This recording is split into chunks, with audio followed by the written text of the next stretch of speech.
God of Trash, Cultivation LitRPG by author Noct. Chapter 157 to 167. They marched on. Or rather, the Skelly boy marched, while Rhys lounged in its arms like some lazy waste of space. He'd stopped pondering the new technique a while ago when the cursed energy seemed like it was about to hit critical mass, and the Skelly boy had stopped moving as a result.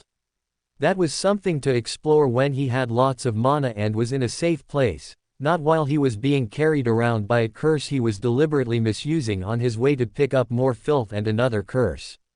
Instead, he was sleeping. It was a rare luxury for him, at this point. He'd spent the last few weeks working on getting his shops and trash cans up and running, and there was no time to relax or spend on himself. Even taking a nap was out of the picture. So, traveling, with nothing to do and a destination he'd arrive at whether he was awake or not, he napped. There was no one out in the middle of the forest to tell him not to, and nothing else he wanted to do was viable in the middle of the woods where he had nothing but himself and what mana he had left to play with. His mental attack/new curse was still in development, but he felt like maybe he shouldn't push it over the brink in the middle of the forest with his cursed companion and nothing, so he had all the excuses lined up to take a little nap. When he came to, he was standing in front of an impure well, the skeleton holding him numbly beside the putrid pool. "Thanks," Rhys said, nodding at the skeleton. He extricated himself and brushed off his robes, then paused, looking at the skeleton. One part of curse power was negative emotions, if his burgeoning technique was any indication, but that wasn't the beginning and ending of curse power, merely one facet of it. The skeleton would auto-seek impurities. True, maybe it auto-sought pieces of itself, since this particular curse was hidden at the bottom of the wells, but maybe it sought impurities. And even if it sought itself, it was hidden in impurities. The curse, in its pieces, had been stored in impurities. Impurities, what did they do?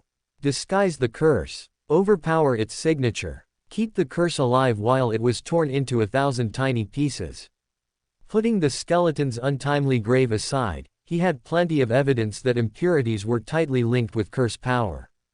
Sable had been full of them, and Leonard had seemed to think getting cursed meant you were impurified, too, though Leonard knew so little about curses that Rhys felt like it was probably better to actively ignore whatever he said rather than listen to it. He looked at the skeleton. "What do you think, big boy? Are impurities important to you on a metaphysical level, or?" The skeleton said nothing. Rhys patted its shoulder. "Good talk." He dismissed it back into his core and considered the impure well once more. He took a deep breath. He needed the impurities, and with his trash star still a little low, he definitely needed this well. There was just something off about it. Rhys took a moment to examine everything. The well, the surrounding forest, his body, even the sky, but found nothing that would make him feel off kilter the way he felt right now. He frowned, then turned his attention inward. Was it his mental state? Maybe. "I did just spend the whole ride here reliving the worst days of both of my lives, and then took a nap," Rhys thought to himself with a snort. If he was ever going to feel mentally wonky, now would sure be the time. He bounced from foot to foot at the edge of the well, gazing into its depths. Would being in a bad mental state affect his ability to absorb impurities? It was just a matter of sucking them into his core, right? All in the body. And the core. So, the metaphysical body. And he used magic to guide them there, and magic cared a lot about how he conceived of things and the way he thought of them. If his mental state was off, wouldn't he struggle to properly absorb impurities? He hesitated another second, then sighed. No way to know until he tried. With a spirit of experimentation around him, he dipped a toe into the filth and absorbed. Everything went good. The impurities flowed through him and into his core. The action was fully automatic now, so much so that he got in his own way watching himself absorb the impurities more than he improved the process by watching it closely. He frowned and crossed his arms, retreating his foot. Maybe it was fine. It was probably fine. His mental state was only a little wonky, and it was his fault it was off, so he was probably in relatively good state. Absorbing was automatic for him. He'd done it in all kinds of mental states, including right after he'd busted out of prison. Surely he'd be fine this time. Why am I panicking? Calm down. This is no big deal. Rhys huffed out, putting his hands on his hips, then shook his head at himself. It was like he was a little kid again, hesitating to jump in the pool because, you don't understand, Mom, it's cold. He was an adult, and he was in good enough shape. He should hop in already. He'd be fine. Seriously, though, why am I panicking? Rhys took a deep breath and retreated a step. He sat down, folding his legs, and extended his aura around him. The environment appeared in his mind's eye, rendered in shining magic.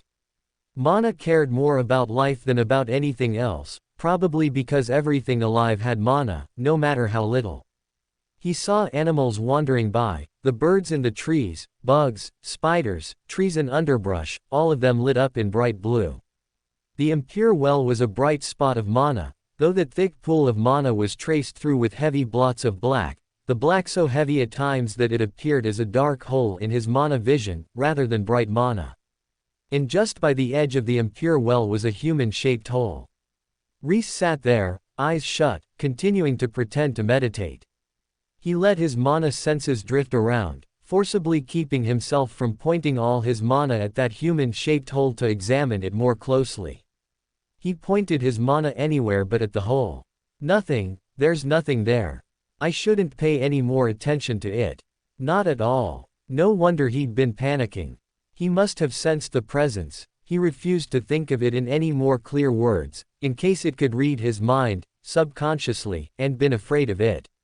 It didn't help that he was in a bad mental state, of course, but it wasn't psychology to blame for his racing heart and sudden apprehension for leaping into impurities. It was the invisible fucking person looming next to the impure well, pretending not to notice Rhys so Rhys could pretend not to notice him.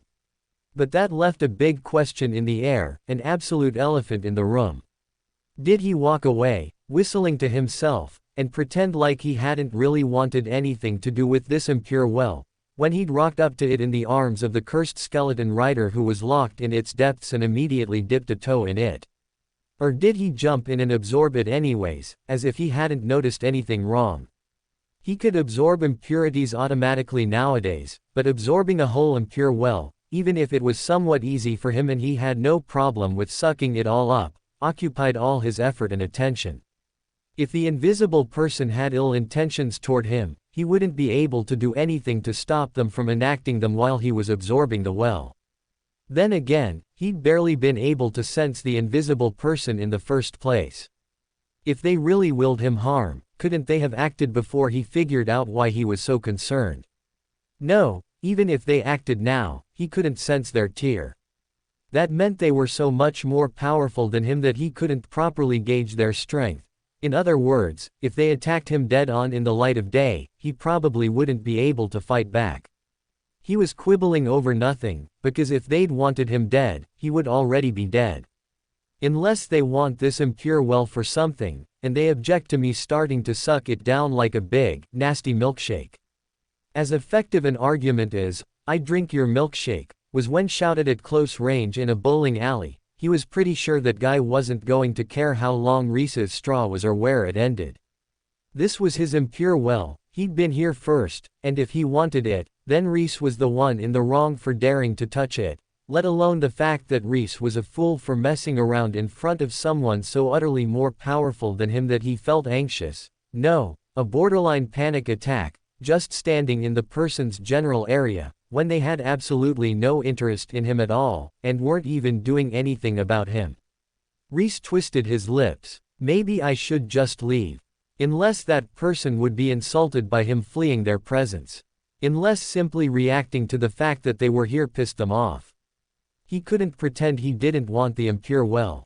It was already far too late for that. If he left, something had to have scared him off, and that invisible person would have a pretty good guess what had done it. He remembered his first life, and the irritation he'd felt at having others avoid him because his body was a little rounder than most people's. He understood, he really did, but at the same time, he desperately wanted to get out of this situation with his life intact. If this person was sensitive at all to others avoiding them, then he was fucked. Sweat dripped down his back. Rhys wiped his forehead and took a deep breath. Focus. Lock in. What am I going to do here? Retreating felt like the safest reaction, but also like the wrong reaction. If the figure, the silhouette, the presence, was trying to study the impure well, he couldn't exactly butt in. No, it would be incredibly rude too. Rhys took a deep breath and turned away once and for all. He'd find another well. The figure could have this one. A single cough. Rhys froze. He stopped dead, afraid to look, afraid to move, afraid to turn around. Time slowed, while his brain moved at double speed. It doesn't matter. The figure has acknowledged me. I have to turn around, or it'll be rude. Do it. Move. Slowly, he turned back around. There was a human being sitting where the silhouette had been. A man dressed in rags. They might have once been fine robes, but they were filthy and tattered now. Rhys smiled pleasantly. Hello. I didn't see you there. I know. Rhys's smile froze on his face. Was that not the right thing to say? You hate this empire, don't you? Rhys licked his lips. Out of the frying pan and into the fire right there. Seconds ago, he'd been afraid walking away might piss off this guy, and now, he had to answer a deeply political question that many people had strong feelings about. Yep, I'm fucked. So, you've noticed, he said at last, not sure there was a good answer to this question. Since there was no good answer, he could at least give a trashy one. Two faceless figures met in the woods. They spoke in deep voices about mysteries. No one understood what happened but the figures, and they walked away. Except in this case, Rhys also wasn't completely sure what they were talking about, and he really just wanted to get out of here as soon as possible. The man in rags sat up straighter. What if I told you I knew where this fragile ship shatters? Rhys stared at him. Utter silence. Wah, what am I supposed to say to that? Yes, please. Or is it some kind of test? No, thanks. Do I want to owe something to this weirdo? At least the guy didn't seem to want him immediately dead, so that was nice. He hesitated another second, then made a noncommittal grunt that could have made anything. It wasn't his best hooded badasses in the woods answer, but it was at least less funny than that time two hooded badasses sat on a dark beach and the standing one told the seated one that he was the seated one. Even the seated badass had laughed at that, though at the time, no one, not even the players, understood why. As long as this guy doesn't tack the wise to the end of his name, I'm probably okay, Rhys reassured himself. He watched the other man warily, taking close note of everything. The man had a handsome face with sharply defined features and dark hair with an oily hang to it that suggested it hadn't been washed in too long. He sat beside the well with a straight back and great posture, his hands resting in his lap. He didn't carry any weapons, but as the resident impurities and poisons user, Rhys didn't take that to mean anything. Who are you? He asked at last. The man cleared his throat. Perhaps I came on too strong. What if I told you how to find your friend? He nodded at the hilt of Rhys's sword. Rhys glanced down, only to find the tiny straw doll dangling there. It looked up at him with black button eyes, and they both turned to look at this strange figure as one. I would like that, Rhys said, on guard. The man nodded. He shut his eyes, and Rhys realized suddenly that he remembered nothing about them, but something about them struck him as strange. He opened them again, and he realized what it was at last. They weren't brown, but red, a dark, brownish red, like congealed blood. Back at your base, a man is being killed. The criminal element has not taken kindly to your little takeover. In pursuing his killer, you will find your friend. What? Who? Rhys asked, his heart suddenly racing. A second later, he admonished himself for reacting so strongly. He'd just told this man that he cared about his people. Sure, it wasn't as if he was super close with any male member of the mages. Corey was the leader of the ones he quietly thought of as the little guys, and Sable, Lyra, and Mouse were the more powerful members of the mages, the ones worth Rhys personally managing. At the very least, it was no one who he would deeply mourn, so long as it was a man, but on the other hand, these were his people, his responsibility. He needed all of them if he was going to free more mages from the camps.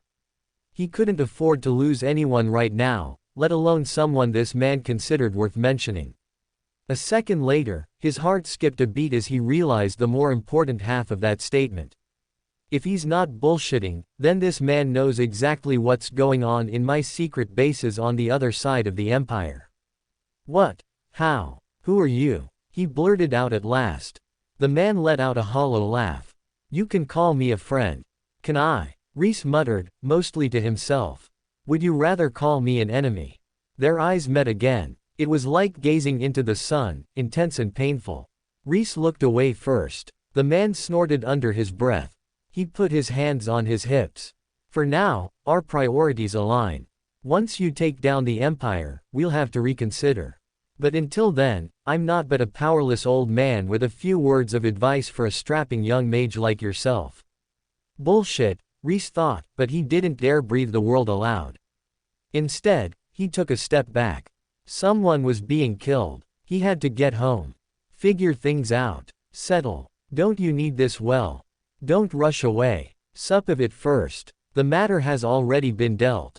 If you run home now, the pawn will not be back on the board, and your power runs low, does it not? Rhys scowled. You know too much. That got a dry laugh from the man. Indeed. Knowing too much is all I have left. Rhys looked at the impure well, then back up at the man. You're really fine with. He spoke to nothing. The man was gone. Even when he extended his mana senses, there was nothing around him.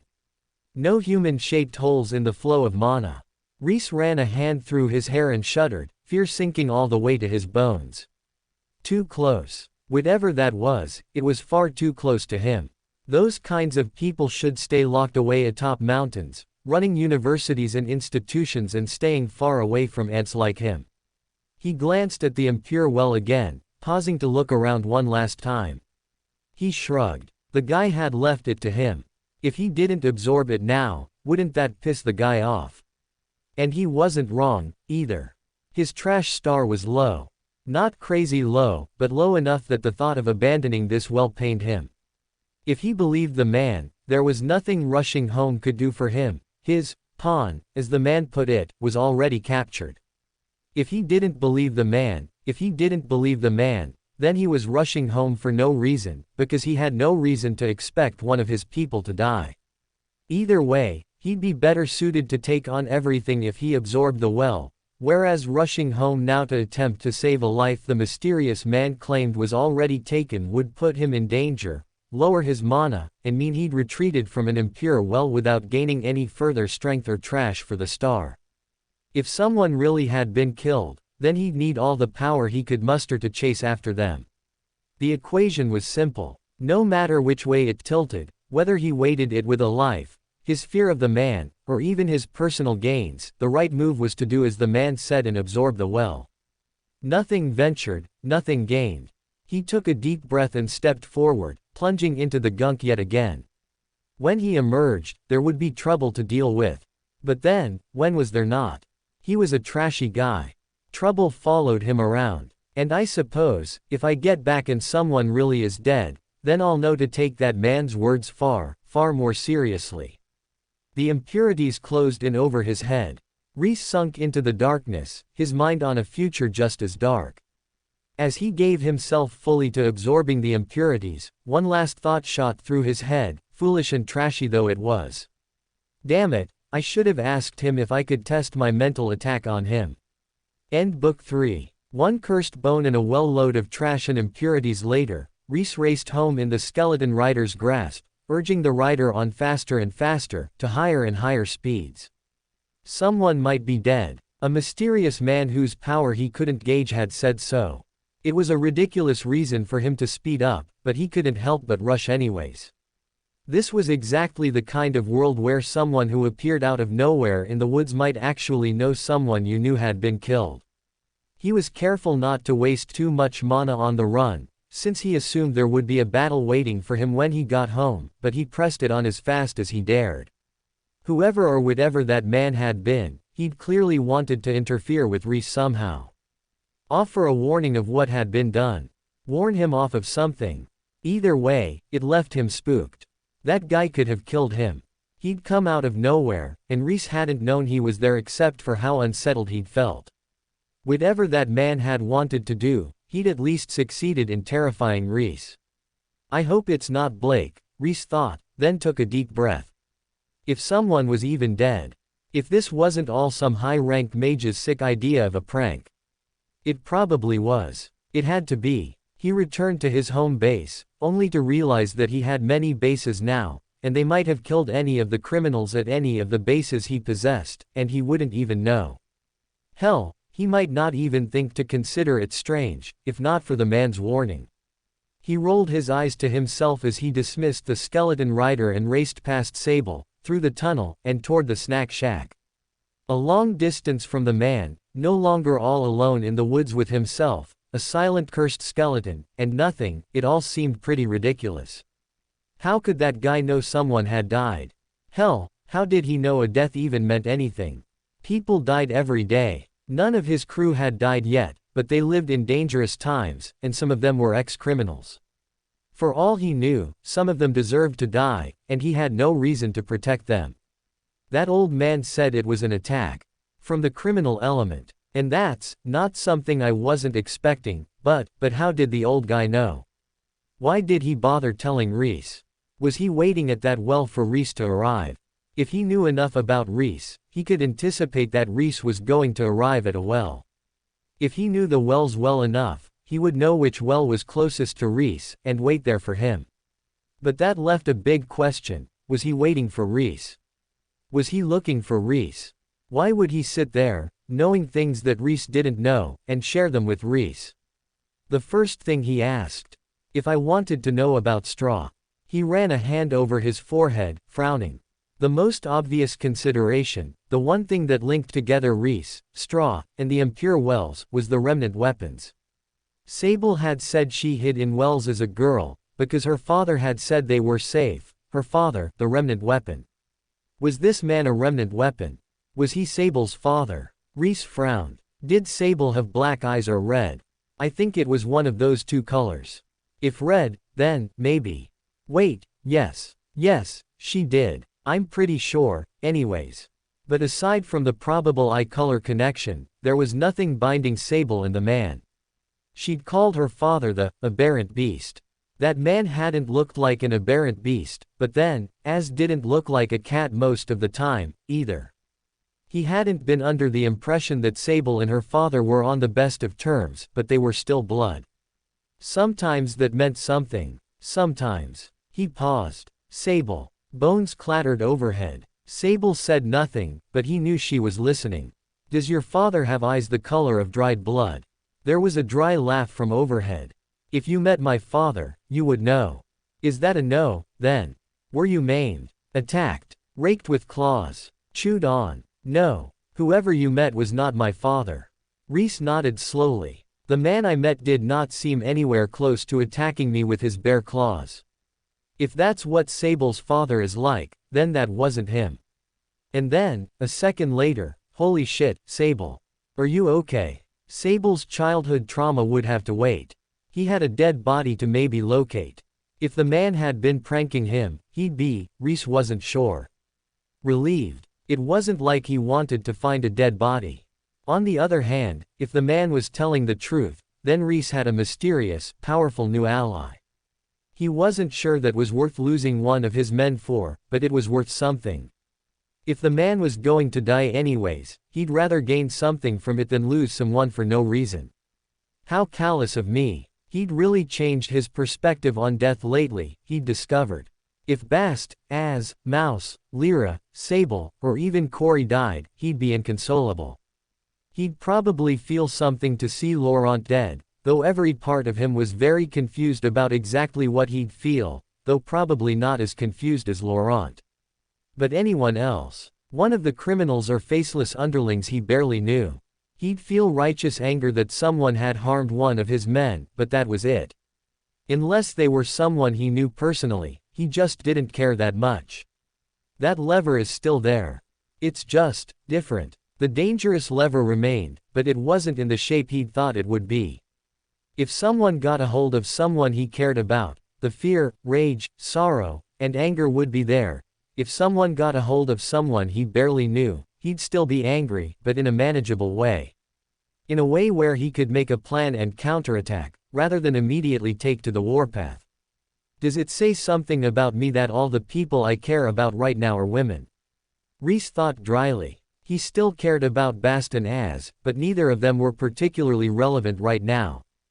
And he cared about Straw, but given that the man was in literal tatters and a tiny version of him was currently dangling from Rhys's sword, he was pretty confident that no one had killed that particular remnant weapon. Really, it was just that the people who could die in his immediate vicinity right now that he cared about were women. Not that he only cared about women, though he was pretty sure Corey would tease him about it if she found out how he felt about his underlings. On a different but related line of thought, it was interesting that all the remnant weapons he'd encountered or heard of so far were male. Straw, Sable's father, the man at the well, that was assuming the man at the well was a weapon, but still. Was there something to that? They were made by the Demon King, not the Demon Queen. Maybe. Maybe what? Maybe the most evil mage this region has ever seen was a raging misogynist on top of being an evil asshole. How's that relevant to anything? He shook his head at himself. He felt like there was something there, a half-formed thought, but it escaped him. He pinched his chin, then shrugged. He'd just have to ask Straw later, once he'd found all the straw and reformed the guy. He reached the end of the tunnel and climbed up into the snack shack. Inside, everything proceeded as normal. He gazed around the kitchen, but everyone was right where they were supposed to be, cooking away.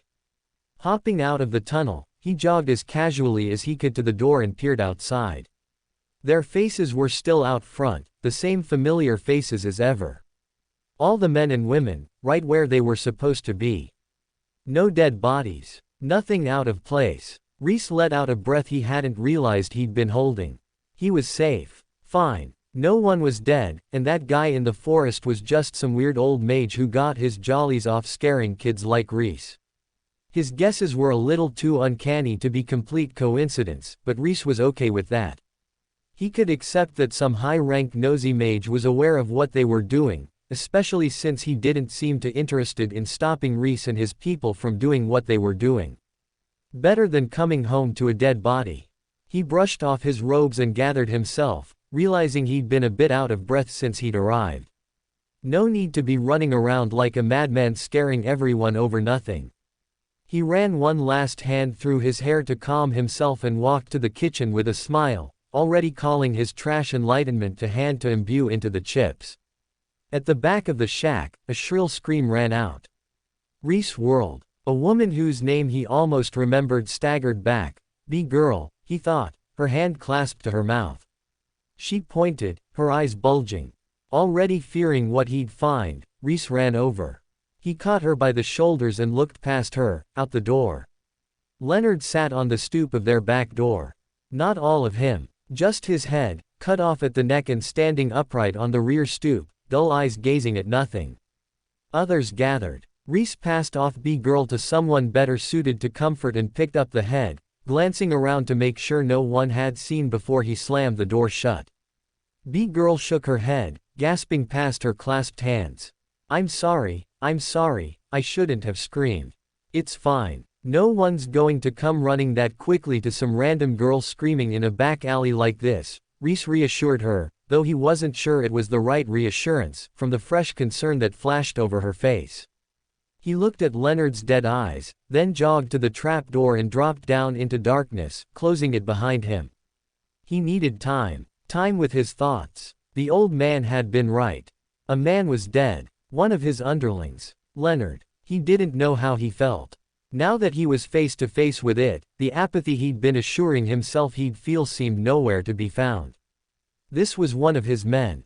Sure, Leonard had only been his man for a moment, and they'd fought and almost killed one another, but Leonard was his. He'd been a surprisingly chill guy. Someone who shared Rhys's love of books, and though he'd complained, he'd been adapting to farm life well. And now he was dead. Rhys's grip tightened on the head. He took a deep breath, then absorbed. The head vanished. Leonard was trash. He had to be, if he was Rhys's man. Something happened. Sable asked. Rhys grunted. Get Mouse and Lyra. I'm heading to the farms. What for? We're hitting the warpath, after all. I'm sure one of our new employees knows where their old headquarters are. It's about time we finished our hostile takeover. A fight, Sable summarized. Her tone was neutral, but the way her bones clattered off at speed told all the story there was to tell. She was excited, and rightfully so. Enough hiding. Hiding doesn't suit me. Garbage lies out under the sun. Instead, let's hammer this stupid group of criminals until they're the ones who want to hide. Lyra, Mouse, and Sable caught up with him halfway to the nearest criminal-run farm. Rhys was so lost in his thoughts, working out his plans, that he barely noticed, even with the clatter of Sable's bone limbs and the pitter-patter of Lyra's umbrella. He glanced up as they approached. If the criminal element isn't going to ignore us, this is going to escalate. I think we'll end up at full-on crime war. Is that bad? Lyra asked. Rhys shrugged. It means the Empire will know there's a new criminal group. That's survivable, I think. What I'm thinking about is exploiting this opportunity. Oh, yeah, he nodded. We launch a crime war, create unrest in their backyard. When they go to keep the peace, we strike. Strike what? Lyra asked. It's been too long. I should have done this right away. We're going to hit the camps. All the ones I know about, all at once. Lyra raised her brows. Assuming we'll win the crime war already. We don't need to win it. We just need to cause enough trouble that the Empire has to pull their men back. In fact, it's better if we don't win. It's better if it's a prolonged battle. Rhys paused, looking at the girls. But we're going to win. I need to win, if we're going to take down the Empire. C can't go losing to some criminals and then take on the Empire, Mouse said, only wavering a little bit. Rhys's eyes narrowed from focus. He shook his head. No, we can't. They approached the farm. Rhys stepped out in front of the other three, looking around the farm. The criminals stilled, setting down their tools and looking over as Rhys approached with a stormy expression. He lifted a hand, asking for their silence and attention, though he already had it. Who here knows where your previous boss's headquarters is? A few of the criminals glanced among one another. Already flattened it, didn't you? Nothing left. What do you mean, previous boss?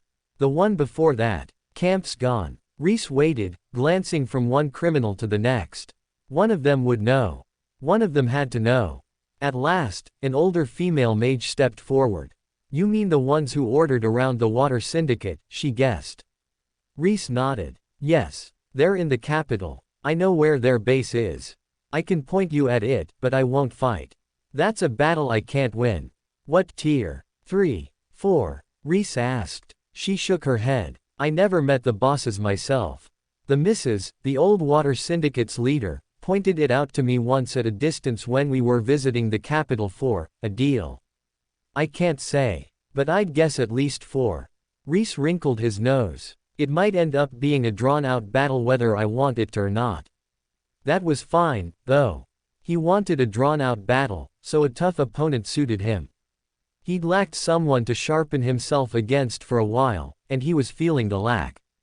There was no Bast, no Straw, no EV or Synog, just him all alone, struggling on his own. If he could fight a truly strong opponent over and over, he could accelerate his growth to Tier 4, which he needed now more than ever. The Empress was at least Tier 4, if not 5, or even higher than that. He might be able to injure a Tier 4 enough to make them retreat, but he couldn't defeat one for sure, and a high-ranked Tier 4 was likely outright too powerful than him. A Tier 5 was so powerful that he might as well fight a wall, for how far he'd get against them. He was an ant before a Tier 5. Nothing. A memory welled up, and he snorted. Maybe not as much an ant as I was against that huge being in the void. He was glad it had gone somewhere else, instead of lurking around outside his core. There was no reason for it to lurk outside his core, and, in fact, he didn't even know if it had left, or if his core had moved. Everything looked the same in the void. There was so much nothing that Rhys couldn't fathom it, and he didn't understand how the void worked at all. Maybe he was like a planet, hurtling through endless empty space. Maybe it was stagnant and still, like a dead swamp, and the giant void being was a crocodile that had swam away. Either way, he was grateful it had left. He wouldn't be strong enough to battle that thing for a long time, if he ever got there at all. He nodded at her. Can you lead us there? The woman glanced at Rhys and the girls, hesitating. You know they're no joke. The primary syndicate is many times more powerful and many times larger than the water syndicate. If you attack, they beheaded Leonard. As a warning, she fell silent. Her lips pursed, and she thought for a second, then let out a sigh. Nothing you can do, then. They've already declared war on you. I suppose they cared more about the waters than we ever thought they did. Or they're mad that I'm expanding, and they want to claw back the water syndicate's land for themselves, Rhys suggested. Either way, you can't ignore that kind of provocation. I'll show you to their head base, though I can't recommend a direct assault. You might want to take down some of the smaller bases first. The outposts. Can you point those out to me? Rhys suggested. He had no strong feelings about it one way or another, except that he wanted to attack in the best format available. If they could attack little bases, he'd be just as happy. He was in this to cause trouble and kick up a fuss, not to behead the snake. He'd be glad to see it thrash and struggle flashily in the grass, flashily enough that the Empire came by and attacked for itself. And then, he smiled to himself. The woman gave him a weird look, so he bit it back quickly. It had to be an unpleasant smile. He was thinking unpleasant things, after all. Trashy, filthy, horrifically unpleasant things. Things that no one was going to enjoy very much at all, except for him. I can point those out to you, she said at last. I've got no loyalty to them. Wouldn't rat 'em out to the Empire if I was at sword point, but you're the new boss, so I'll point 'em out for you. Don't let anyone know, though. Rhys glanced around at the farmers all around them. They all knew. There was no taking that back. Still, he shrugged and nodded. If she wanted no one to know, then he was happy to ensure that, to the best of his limited abilities. I'll see what I can do. She snorted, then waved her hand, gesturing for him to follow. Come on. Lights a wasting. They hit the path, leaving the farm behind. The woman led, and Rhys followed closely behind, careful to slow his speed so that he didn't pressure her too much. He wanted to get there as soon as possible, and he was way faster than she was, so it was frustrating to run at her pace. He could pull out the curse and scoop them all up, but 1, he didn't want everyone to know he had curses at his beck and call. 2, he didn't want to demystify and deterrify curses for people, and 3, he wanted to save the skeleton curse's quick movement technique for use against the camps or to reach things and people who absolutely could not track him or his movement techniques. If the Empire learned the snack shack had access to a quick movement technique like the skeleton, then he lost the element of surprise and the ability to startle them with his speed when it mattered, aka when he was freeing mages from camps. Now wasn't the time, and he didn't trust the woman enough, either. Which meant he was capped at the woman's speed, and that just made him more and more frustrated. We'll get there soon enough, Lyra reassured him. He tossed her a glance. Was his annoyance that obvious? She snorted and touched the space between her brows. Your furrows are so deep right now. Rhys touched his own forehead, then sighed and forced himself to relax. Being annoyed wouldn't make this take any less time. Honestly, he didn't even know why he was so annoyed. He'd almost killed Leonard himself. He'd barely known the guy. Sure, Leonard seemed like a reasonable guy, and they'd shared a hobby, but they hadn't said more than a dozen lines between them. The more he thought about it, the less he understood his own reaction. It's not about Leonard, is it? He realized at last. It wasn't about Leonard, and it never had been. It was about his people. His people, and the fact that this meant the people he did care about, Lyra, Sable, Mouse, Corey, and the others, were all vulnerable, far too vulnerable. Some force he barely even knew about could come out of nowhere and take them away from him. It wasn't Leonard. Leonard wasn't the point at all. The point was that it could happen to anyone, and he couldn't stop it. He was still too weak. He needed to be stronger. Even this, he couldn't be sure that this was the right decision. After all, he was no stronger today than he'd been yesterday, save that he had more trash. But he wouldn't get stronger from hiding away and running from fights. He could only get stronger by seeking out growth and charging into challenges, and he was determined to do it today, as ever. The trash cans are a good start, but they're too slow. I need something faster. Rhys paused. It wasn't like he had no new attacks.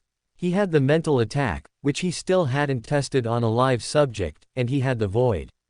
He didn't need to bind the void into trash cans. He had a large array of trashy shapes he could bend the void into.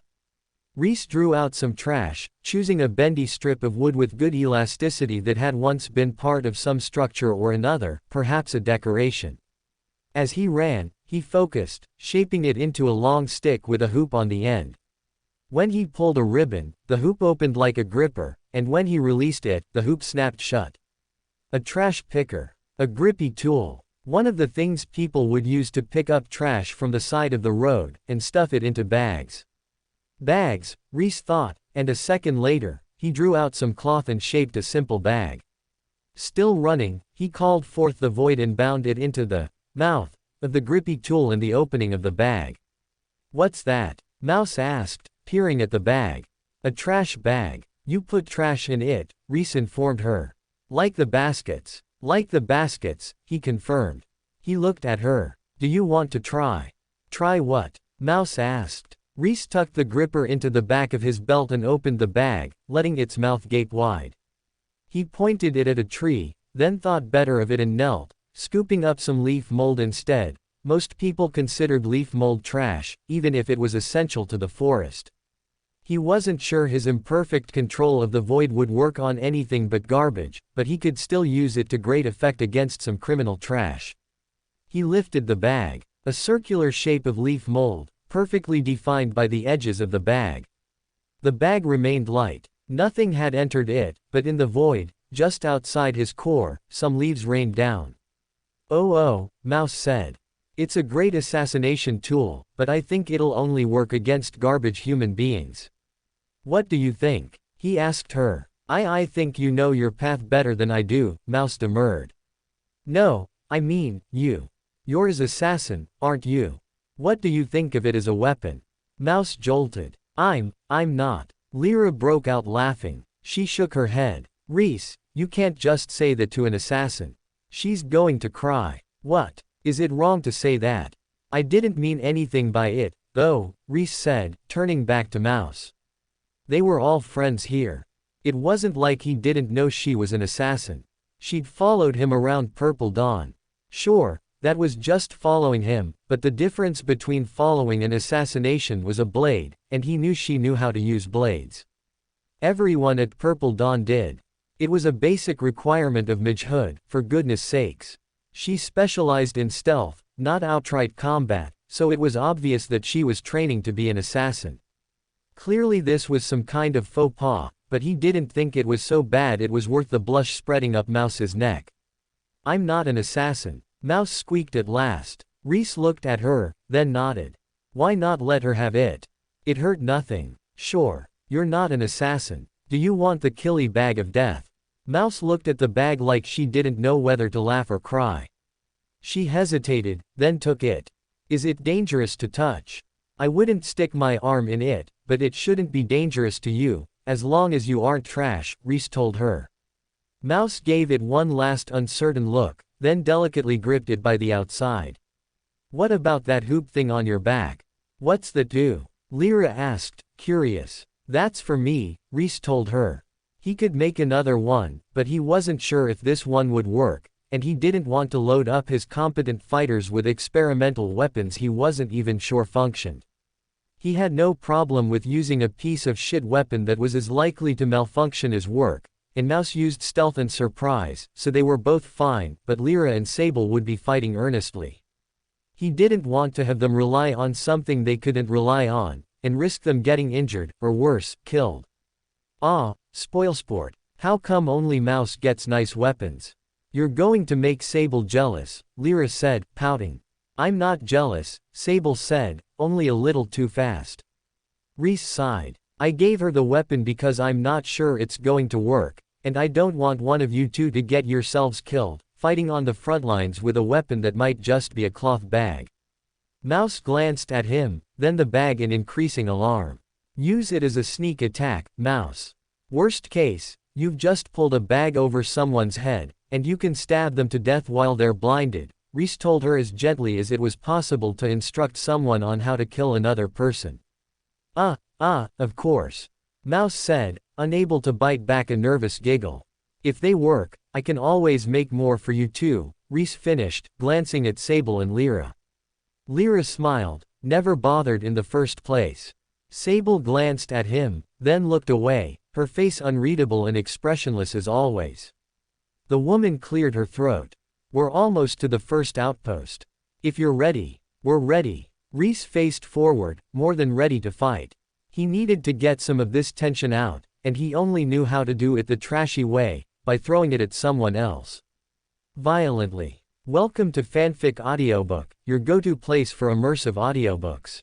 If you enjoy the content, don't forget to like the video and subscribe to our channel for more amazing stories. And please support the author by link in description. The place the woman had led them was in the next city, Annabeta. It was an old, decrepit-looking two-story tavern at the very edge of what could be considered the city proper, and as she pointed it out, she indicated its sign. The severed head of a wolf was painted on the wooden board in gory, graphic detail. That's what you look for. That's their sign. Subtle, it isn't. Rhys looked at it for a moment, then turned toward the woman. Are they all that obvious? She nodded. Most of them. Headquarters is a bit more subtle. If we get to the capital, I'll point it out, but if you look for the wolf's head, you can still find it. It's just better hidden there. Understood. You should return. I wouldn't want you getting caught up in all this, Rhys said. Now that he knew what to look for, he didn't need her anymore. She'd only slow him down and get in his way, as a tier 2 of unknown combat proficiency who needed protection. She hesitated, then nodded and ran off into the forest. As she vanished, her voice echoed out of the forest. You know where I am, if you need help finding headquarters. Rhys nodded. She seemed pretty convinced that they were subtle about it, but he wasn't sure how subtle a beheaded wolf's head could get. If that was really their symbol, it couldn't be that hidden. A wolf's whole bloody head wouldn't fit on a tiny postcard. It wasn't like it was a subtle glyph that could be carved into any old rock, or a mysterious keyword that could hide away on some sign. It was a giant wolf's head. Even if they miniaturized it, it was still a wolf's head. The capital could be huge, he reasoned. Maybe it'd be worth pulling her back out to point out the building among the thousands of buildings in the city.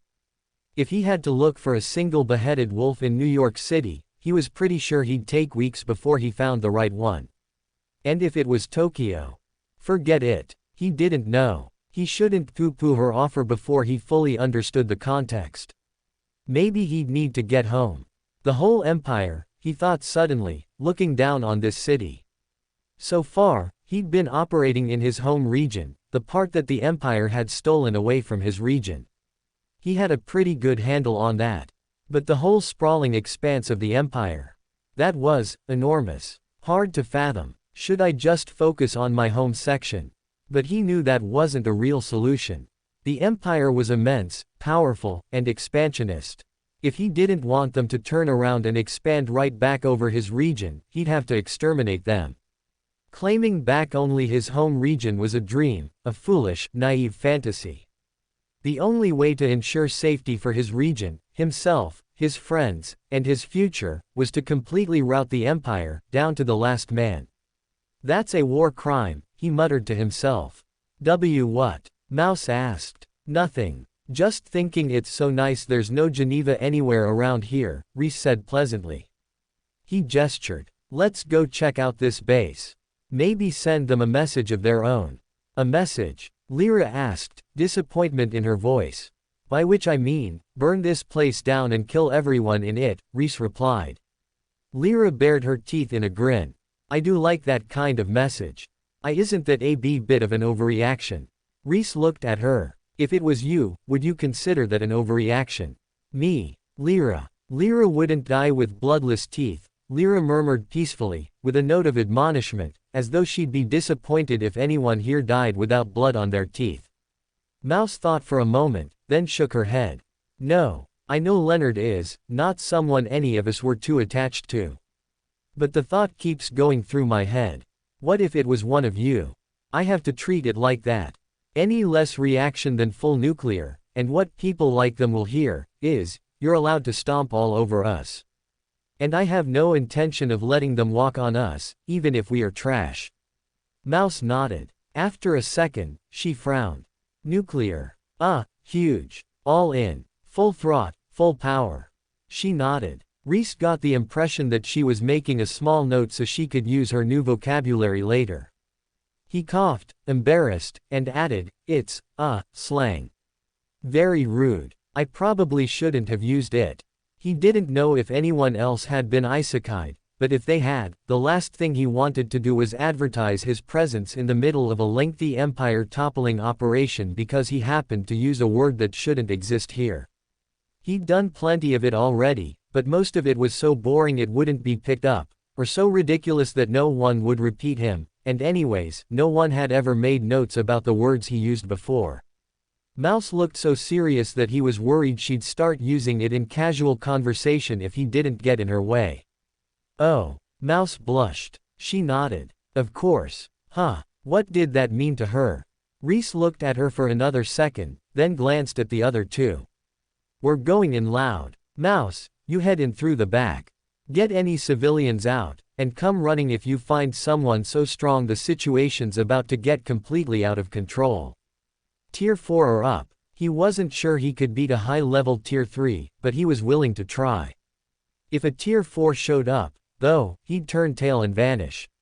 He seriously doubted this criminal gang had multiple Tier 4s to the point they tossed them out in all the random outposts in random cities, but he didn't know. This was the Empire proper, now, not the part the Empire had captured from his region. For all he knew, the Empire handed out Tier 4s like candy. Given the Empress's tight controls on cores, he highly doubted that these criminals would possess copious Tier 4 orbs, but it was always possible. There was no such thing as being too cautious. Of course, there was also such a thing as losing the initiative, which was why he'd rushed here at top speed, and why he wasn't waiting for Mouse to scout the place out first. Right now, he had the advantage of speed. They wouldn't be expecting him to rush headlong into the attack, after they gave him a single head as warning. No reasonable, rational person would rush over to enact revenge this quickly. Unfortunately for the criminals, Rhys was neither reasonable nor rational. He was trash, and he was going to act like it. A swift and brutal vengeance for the criminals felt right, so that was what they got. Revenge was best served cold. He preferred his dessert hot. If he was the one serving just desserts, they'd better prepare to receive it fresh out of the oven, so hot he couldn't even ice the revenge cake yet. Cake, Rhys muttered. He had access to all the ingredients he needed. He nodded to himself. When he got back, he'd make a revenge cake. It'll have to be white cake, since I don't have vanilla or chocolate, but I'll take it. Mouse glanced at him, then edged up close. Are you okay? She whispered. No, but it's fine. We're about to go set a building on fire. I hear that goes miles to calm the heart, Rhys said, beaming at her. He's lost it, Lyra muttered to Sable. Sable scoffed. What a mild insanity. Rhys glanced at her, furrowing his brows just a little. Sure, he was just being a little manic, not jumping completely off the deep end, but seriously, was he being judged for not being insane enough? What kind of insane standards did Sable have? Then again, she knew I hadn't met her father when I didn't return home mauled, so, she definitely had a difficult childhood, to say the least. And then she'd spent her youth around Ernesto, his curse lovers, and Ernesto's strange experiments. Okay, yeah. If anyone has the right to judge me for not being crazy enough, it's her, though I'm not sure anyone should be measuring anyone else's crazy. Crazy isn't a competition. In fact, good mental health should be everyone's priority. Except for me. I need that trash. He gestured for the girls to follow him. There was a building to burn and people to kill, whether he was the most crazy person Sable had ever met or not. He didn't want to compete with her crazy people-eating dad for maximum crazy, anyways. Crazy wasn't a dick-measuring competition, and, more crazy, wasn't the way to win, even if it was. So why do I feel like I lost? Mouse ran out ahead of the others without Rhys saying anything, and vanished into the building. She reappeared a second later and gave Rhys a thumbs up. Rhys nodded back. Seemed like there was nothing overly dangerous inside. Operation, burn it all down, was a go. By the way, do either of you have fire magic? Rhys asked. Lyra blinked at him from under the comforting drizzle of her raining umbrella. Did I really just ask a water sprite if she had fire? Rhys cleared his throat. I mean you, Sable. I can start a fire, but it's no more impressive than what any mage can do by tier 1, she said. Rhys winced a little. Rub it in, why don't you? He could start fires, but it took way too long to be practical for a live building burning session. Fire had never been his strong suit. Honestly, if he admitted that he couldn't cast a proper fire-starting spell, let alone a real fireball, he was kind of worried the girls would cast a vote of no confidence and throw him out of the leader's chair. He recovered a moment later. Good. I'll be, too busy fighting, so starting the fire is up to you. Wait until we're on our way out, of course. Don't want to have to deal with smoke inhalation while we're still inside. Sable nodded. I'll wait for your signal. They reached the outer edge of the city and walked along the back of it. This city didn't have a wall, or even a substantial barrier. It was like they didn't fear for its protection at all. Probably a reasonable stance for a country where the biggest threat came from a small criminal faction that had to be in with the local officials to maintain its small presence, but it was still a little shocking how easy it was to enter. The tavern was on the city's edge, as well, likely to facilitate the movement of illicit goods. Mouse pushed open the back door, and the four of them walked inside. It was unlocked. Rhys asked her. Mouse blushed. Why yes. He looked at her. Did you unlock it? The blush grew deeper. Mouse shook her head, her eyes hidden as her glasses suddenly went opaque. I don't know why you're talking about. Rhys snorted. You know, I did wonder how come the sewers were connected to the library without any sort of locking mechanism. I guess that answers that. And you say you aren't an assassin. I'm not. Mouse insisted. They weren't being quiet. This wasn't going to be a quiet kind of engagement. As they strode forward, a man in a filthy apron walked out of the kitchen, cleaver in hand. He eyed them up and down. Customers aren't allowed in the back. We aren't customers. Are you a criminal? Rhys asked him pleasantly. Cleaver man's eyes narrowed. He jumped backward and threw his cleaver at Rhys. If you weren't before, you are now. Rhys backhanded the knife out of the air and charged, leaping into the kitchen. Rhys charged into the kitchen, chasing Cleaverman as the man turned and fled. The wood floor grew slick under his feet, and if not for the timely activation of Trash Step, Rhys might have slipped. Instead, he ran faster, but glanced down as he ran, curious. Blood ran thick underfoot. Rhys looked up slowly. A human body dangled from its ankles, bleeding out into an open pit. They swung gently as they hung there, and sometimes their blood splashed onto the floor instead. Whoa, I thought this was a drug-dealing kind of criminal syndicate, not a people-meat pies kind of criminal syndicate. Is the price of pork too high around here? Rhys quipped, shaking his head at the mess. The cleaverman made it to his knife block and yanked the knives out one by one, hurling them at Rhys and company. Rhys went to knock them out of the air with his trash intent, only for Sable to step forward. One man throwing knives versus a demon girl with extra limbs. The competition was over in the blink of an eye. Knives were impaled in the wall all around them, and all Sable's limbs were out, but there wasn't a single scratch on her, Lyra, Rhys, or even Mouse, though Rhys wasn't sure where she was. She closed in on the cleaverman, killing intent all but visibly wreathing her body. Wait, leave him alive. Rhys shouted. Bone limbs pierced the man's wrists to the wall. Sable froze, an instant from stabbing him through the solar plexus. She turned to Rhys so slowly and creakily that he could have sworn he was in a horror film. Between Sable and Cleaverman, we could probably put together a banger B-film horror movie right here.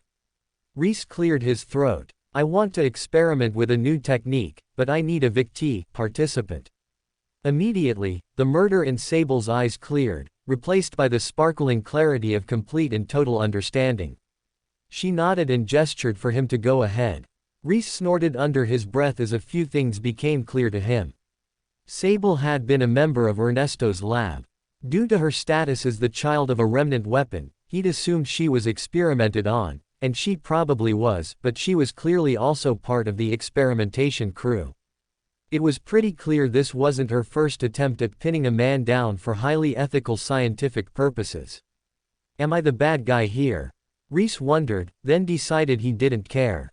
These people were criminals, at the end of the day, and they weren't the forgivable kind. They'd killed one of his men and thought they could get away with threatening the rest of them. It was time they found out just what they'd decided to mess with. Rhys lifted a hand to his forehead, to help focus and fine-tune his mana manipulation. Once more, he called the bad memories to mind, but this time, he pushed them down, compressing them and adding more, until he had a little marble of mana-wrapped memories.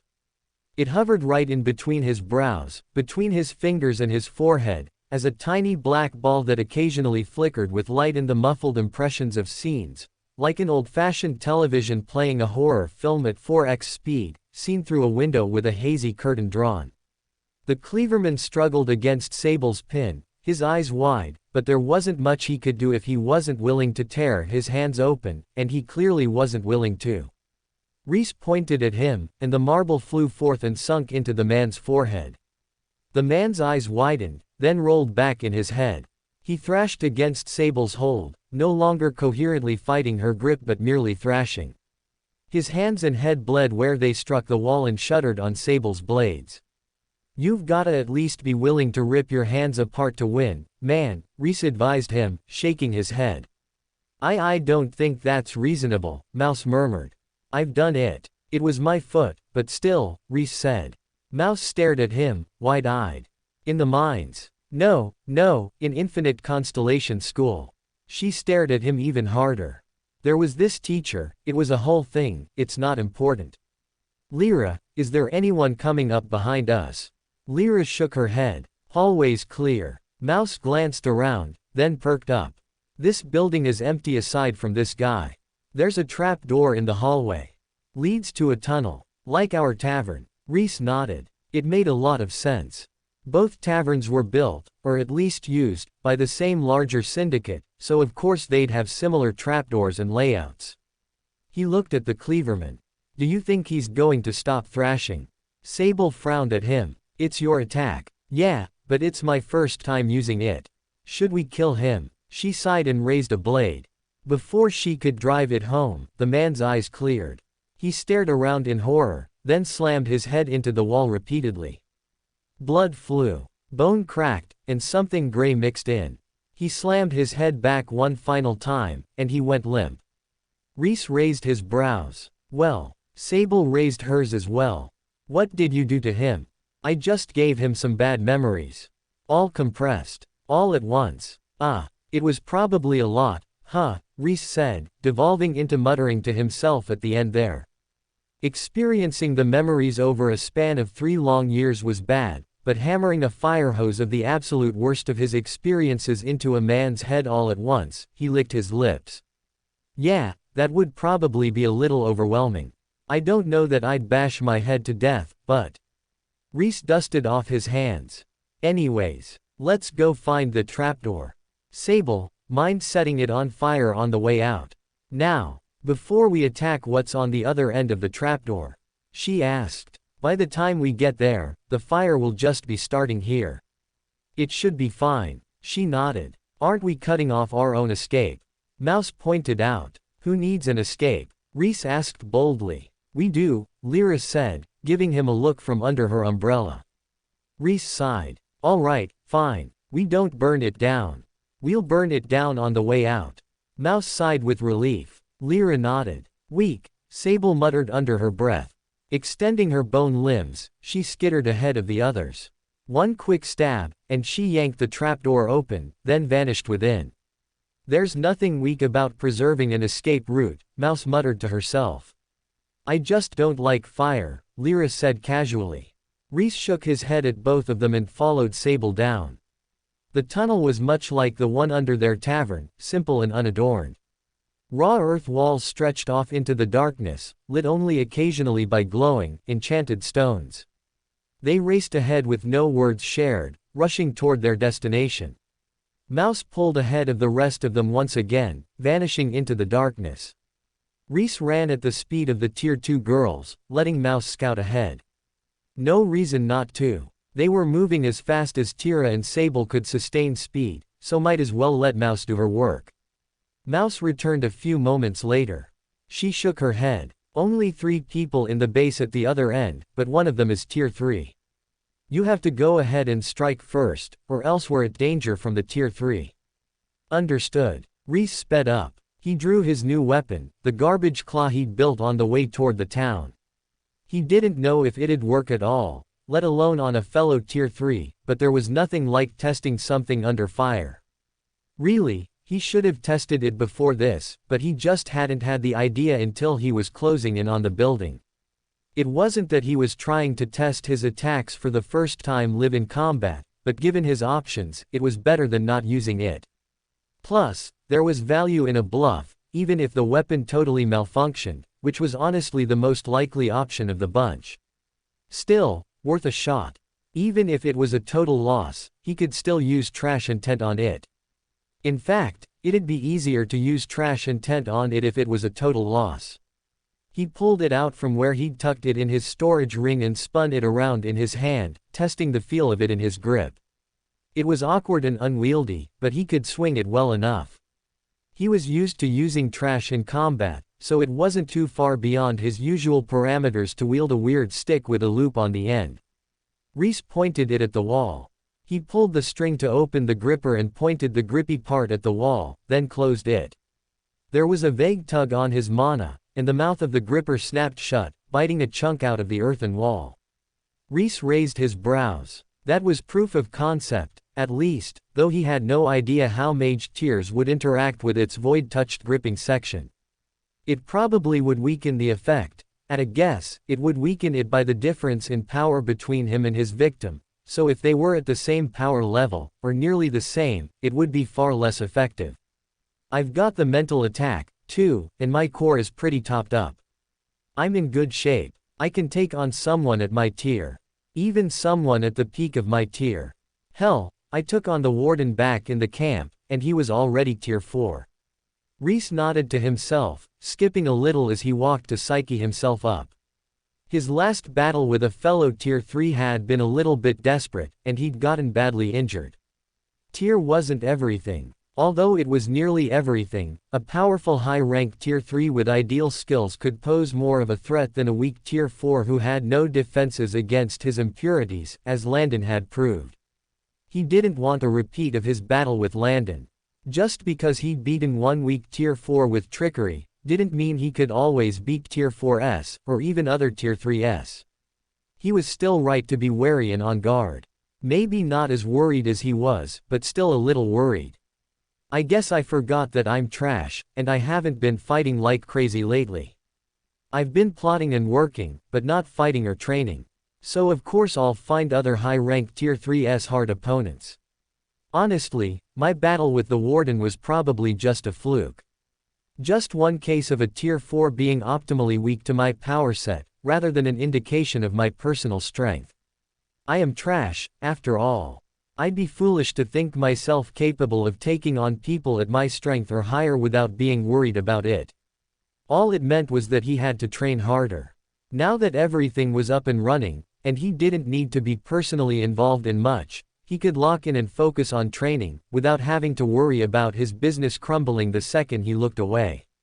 It wasn't as if he hadn't trained at all, either. He'd gotten a mental attack, and he'd figured out how to bind the void to things. Those were both significant increases in power. It just didn't feel like it, because he was used to power-ups feeling like getting beaten up a lot by someone far stronger than him. Rhys paused. Am I okay? He could power up without getting beaten up. In fact, he'd done some of his best power-ups with no beatings at all. It was just with Synog, and EV, and Bast and Straw, he'd had to get beaten up to hone his body, but now he was honing his magic, so why would he need to get beaten up at all? Rhys shook his head. He wasn't a masochist. He should avoid those situations. He should be happy he could get stronger without getting beaten. I feel like I probably shouldn't mention that it feels a little empty. Get over that feeling, Rhys. Don't get attached to the people who beat you. You're not a masochist, just a little crazy and maybe a little Stockholmed, okay? He took a deep breath. Lyra glanced at him, nervous. Yeah, but only because I started thinking about, never mind. Oh, look, the end of the tunnel. Rhys rushed ahead, taking the excuse to not finish the conversation. Lyra stared at his back, then looked at Mouse. What's wrong with him? Mouse put her hands up. Why look at me? I don't know. Sure, Ms. Spy. I'm not a spy or an assassin. Lyra gave her a look from under wet eyelashes and snorted. Lyra, Mouse pouted. Rhys rushed into the sunlight. Thanks to Mouse's warning, he was braced for an attack, but none came. Instead, he found himself at the end of a short path. At the other end, 3 mages stood around a boiling pot and chatted about something he couldn't quite make out. As he emerged from the tunnel, one of them glanced up, then did a double take and drew his weapon. In response, Rhys simply closed in silently, scanning the 3 of them with his mana as he did. The one furthest from him lit up as Tier 3. The woman wasn't roiling with muscle like Landon had been, but she lifted her hands, and mana immediately glimmered on her fingertips. A caster. Someone who preferred to fight at a distance. Lifting his fingers to his forehead, Rhys called out the marble of anguish once again, then shot it at the female mage. Her head blurred as she dodged, and it hit the man behind her instead, who collapsed to the ground, eyes rolled back in his head. Fingers flickered, and she sent a bolt of fire at Rhys. Rhys leapt aside. The fireball singed the ground behind him and sunk into the earth. Moments later, a molten figure rose from under the ground. It lunged toward Lyra, who danced nimbly back and extinguished it with a blast of heavy rain. The mud construct sunk to the floor. An otter constructed from fire flew from the mage's hand, closing in on Rhys at speed.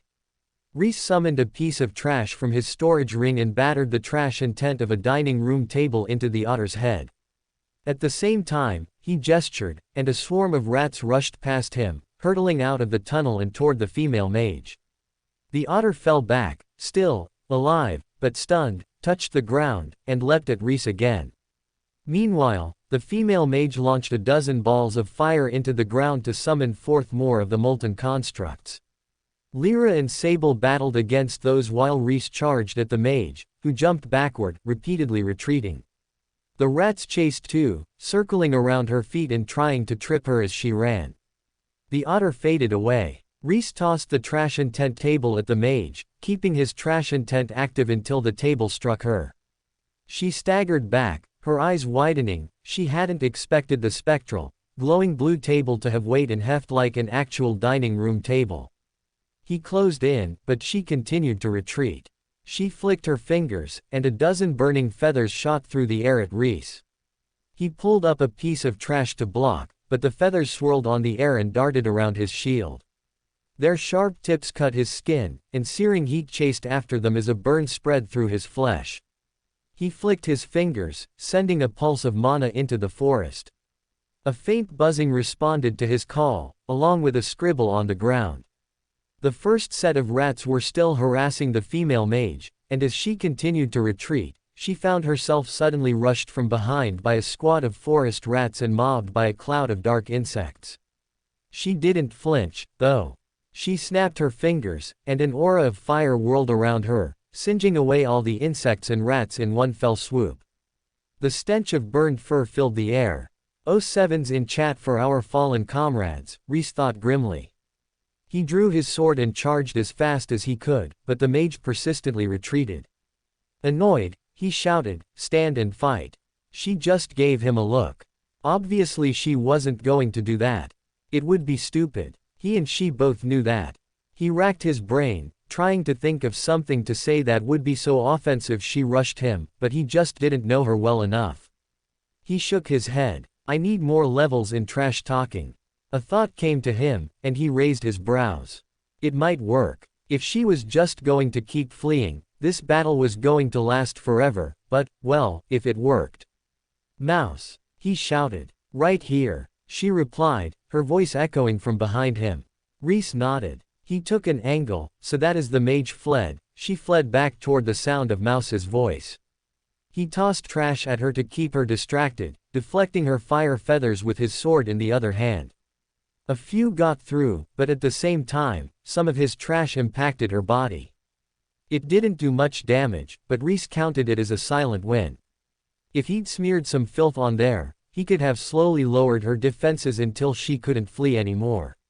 He wasn't here to just win the battle, though. He wanted to strengthen himself at the same time, and he had a great idea, so why not try it?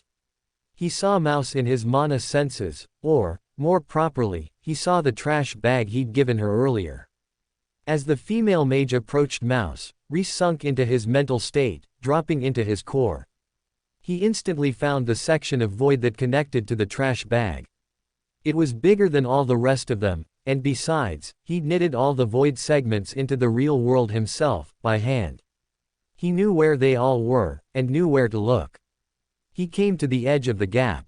He could see through, but not escape through the hole, and he paused for a moment, then realized, I'm some kind of mental representation of myself, not physical me.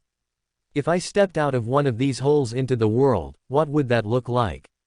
Could I even keep myself together, or would I just die? Now was not the time to figure any of those out, but he could still launch his attack. He drew a sharp piece of trash out of his trash star. As the female mage ran by Mouse, her back to Mouse, wary eyes on Rhys, he threw the trash out of the trash bag hole and toward her back as fast as he could.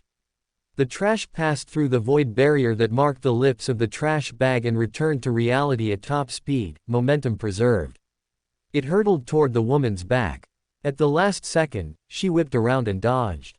The trash didn't totally miss, but it pierced into her arm instead of her heart. At the same time, Mouse stepped forward and stuck out her foot. The woman tripped, and Rhys retreated from trash bag vision to his body. He surged ahead, activating Trash Step for the first time since he'd been chasing her. Before she could jump back to her feet, he was on top of her, and hammered his sword down into her heart. Blood spurted. Across the forest, the molten construct sagged to the ground. Before she could finish dying, Rhys jumped on her and sucked all her energy out, then absorbed her body. With that, he had 2 Tier 3 cores worth of energy in his trash star. They were mostly spilling out into the void, which he found somewhat concerning. He was already cutting holes in the void and connecting it to the real world. He didn't need to also emit tons of energy out there to draw in whatever was waiting to slurp up delicious material beings that lived on the outside of the void realm. Yeah, I need to do something about it. Lyra and Sable quickly cleaned up the last 2 criminals. Rhys sucked up their energy and bodies, then sat down. He was full to the bursting, even with the void. His core felt stuffy in a way it hadn't for absolute ages. He couldn't go anywhere like this. He had to handle it first, and then he could worry about escaping. Practicing right here? Lyra asked, annoyed. Rhys thought for a moment, then snapped his fingers. The skeletal rider appeared and picked him up, carrying him in both hands. You two lead the way. I'll follow. Lyra gave him a look. You think we can just gallivant through the middle of a city with a curse? Good point. Okay, I'll follow you and Mouse, Lyra. Sable, can you burn the tavern down on your own? Sable nodded. Okay, then. Sounds like everything's all good. Rhys beamed at Lyra and shut his eyes again. What happened to Rhys? Lyra muttered under her breath. Rhys is about to be very busy and doesn't want to be disturbed, he told her. She rolled her eyes. You're not serious. Trying to cultivate immediately after battle, without even changing locations. Are you insane? Yep. Next question. She put her hands up. I guess I don't have anything else to ask. Fine. Be carried by your corpse servant through the woods. I hope an assassin comes after you. I'm not. I'll protect you, Mouse quickly corrected herself. A blush spread under her glasses. Rhys gave her a thumbs up. Counting on you. With that, before Lyra could get any more sass off, he sank into his inner space. His core was a mess. He'd known that, but it was very, very obvious when he took a step back and looked at it. The trash star was a messy lump in the center of the space, and wild energy burned and roiled all around it. His first instinct was to try to compress it, but he could immediately tell it wasn't going to work. There was a hole in the edge of his core, and whenever he tried to compress the energy, it all squeezed out into the void instead. He frowned, his brows creasing. That was no good. Compressing and polishing energy into something was the basis of everything he'd done so far. With his trash star, he could compress and polish trash, but energy was different. That was why he'd been spinning it off into cores. He simply couldn't process it anymore with the hole in his core wall. Well, and it's useful to have other mages on my side. He wasn't going to win the war as a solo fighter. He needed an army, and he had a team. But he was getting there. He'd get there. Still, I need a way to personally process energy. He was currently feeding it slowly to the core until it burned into the trash star, but that was slow, and he had little control over it. If he tried to process this energy, he'd be sitting here all year just feeding it to the trash star. The trash star wasn't meant for energy, it was meant for trash. When it was fed things that weren't trash, it struggled. He frowned. It wasn't a bad thing to have too much energy. He could try forging a higher tier core for Courier Blake, or someone else who had originally had high tier cores. He wasn't sure how someone who'd had a low tier core would do with being forcibly leveled up to a high tier core. The Empress did it, but he didn't know if it was something she did casually, or something that took a lot of surgery and effort. Even if she did it casually, it didn't mean he could. After all, he could casually work with high-tier impurities and dangerous trash that would kill most mages. But if he did spin the energy off into new cores, that didn't solve the primary problem that he needed to grow stronger himself. Strong enough to face off against the Empress. Someone needed to do it, and he was the most likely candidate right now. If he could process all the energy he could absorb, he'd grow stronger much faster. There was just one question. How? It was frustrating that the solution was right before his eyes. If his core wasn't broken, he would have no problem compressing his mana. He could cultivate this energy like normal, and everything would flow on down the line. Instead, he had to figure out some alternative route, because if he squeezed down, he squeezed all the energy out into the void like he was squeezing mayonnaise onto a burger. It simply wouldn't work. He could try repairing the hole in his core and then go from there, but that cut off his access to the void. That was probably the right answer, but the void was so tantalizing. And not only that, but it was disregarded and considered trash, and essential for his plan to take down the Empress, draft 7 of who knew how many. He really didn't want to give up on the void. But that meant that he needed another way to progress his magehood, another way to build up, compress, and polish mana. Turning his attention to the hole in his core, Rhys pinched his chin. I guess I could plug it. It was kind of a trashy solution, and definitely not a permanent one, but pushing off his problem until later sounded like a today kind of solution. He could progress his magehood, and figure out how to permanently fix the hole later. Or not. Maybe he'd just have a permanent void access chute in his core, and build a plug whenever he needed to compress mana. It was kind of inconvenient, but it let him do everything he needed to do when he needed to do it. Sometimes, things couldn't be perfectly convenient. Sometimes, he needed to make compromises until he could come up with a better solution later. Rhys pondered for a little longer, then sighed. Now that he'd thought of the temporary plug, he couldn't think of anything else. The thought loomed large in his brain. He had to try it and see if it worked, so he could move on to the next one. Or not, if it worked. He started to pull material from the trash star to form a plug, then paused as a new thought came to him. He'd been compressing energy until now, but that was for his first 2 stages. Was it the same for the 3rd stage? He'd been compressing energy into gold cores, back when he'd been whole and had a core, but had that been the right choice? For that matter, was it the only choice? He didn't have a conventional core anymore, nor was he collecting mana the conventional way. Why should he progress the conventional way? Did that even make sense for his new paradigm? Rhys crossed his arms, thinking. He tossed a big piece of material at the hole, just to test it, but perhaps as he'd suspected, it vanished into the void. The hole from his core to the void was only the size of a pinprick, but it could store huge amounts of material and energy. If size mattered to it, he wouldn't have been able to use it as a freeform overflow zone the way he'd been doing. A plug wouldn't work, but as he'd realized, he had a whole new kind of core here. A totally new concept. The trash star didn't grow via compression and compaction, but via feeding more and more material into it, which caused the trash star to compress the material on its own, under the weight of its own mass. The energy wouldn't enter the trash star because it wasn't trash, or maybe because it was energy, and lacked mass. But there had to be some way to convert it into trash. Something he could do to make the trash star accept the energy. Stars had energy, or rather, they gave off energy. It was the trash part that was failing, because although the people were trash, and he could suck their energy out of their bodies as a result of that fundamental truth, he still recognized the energy he'd drawn out as valuable.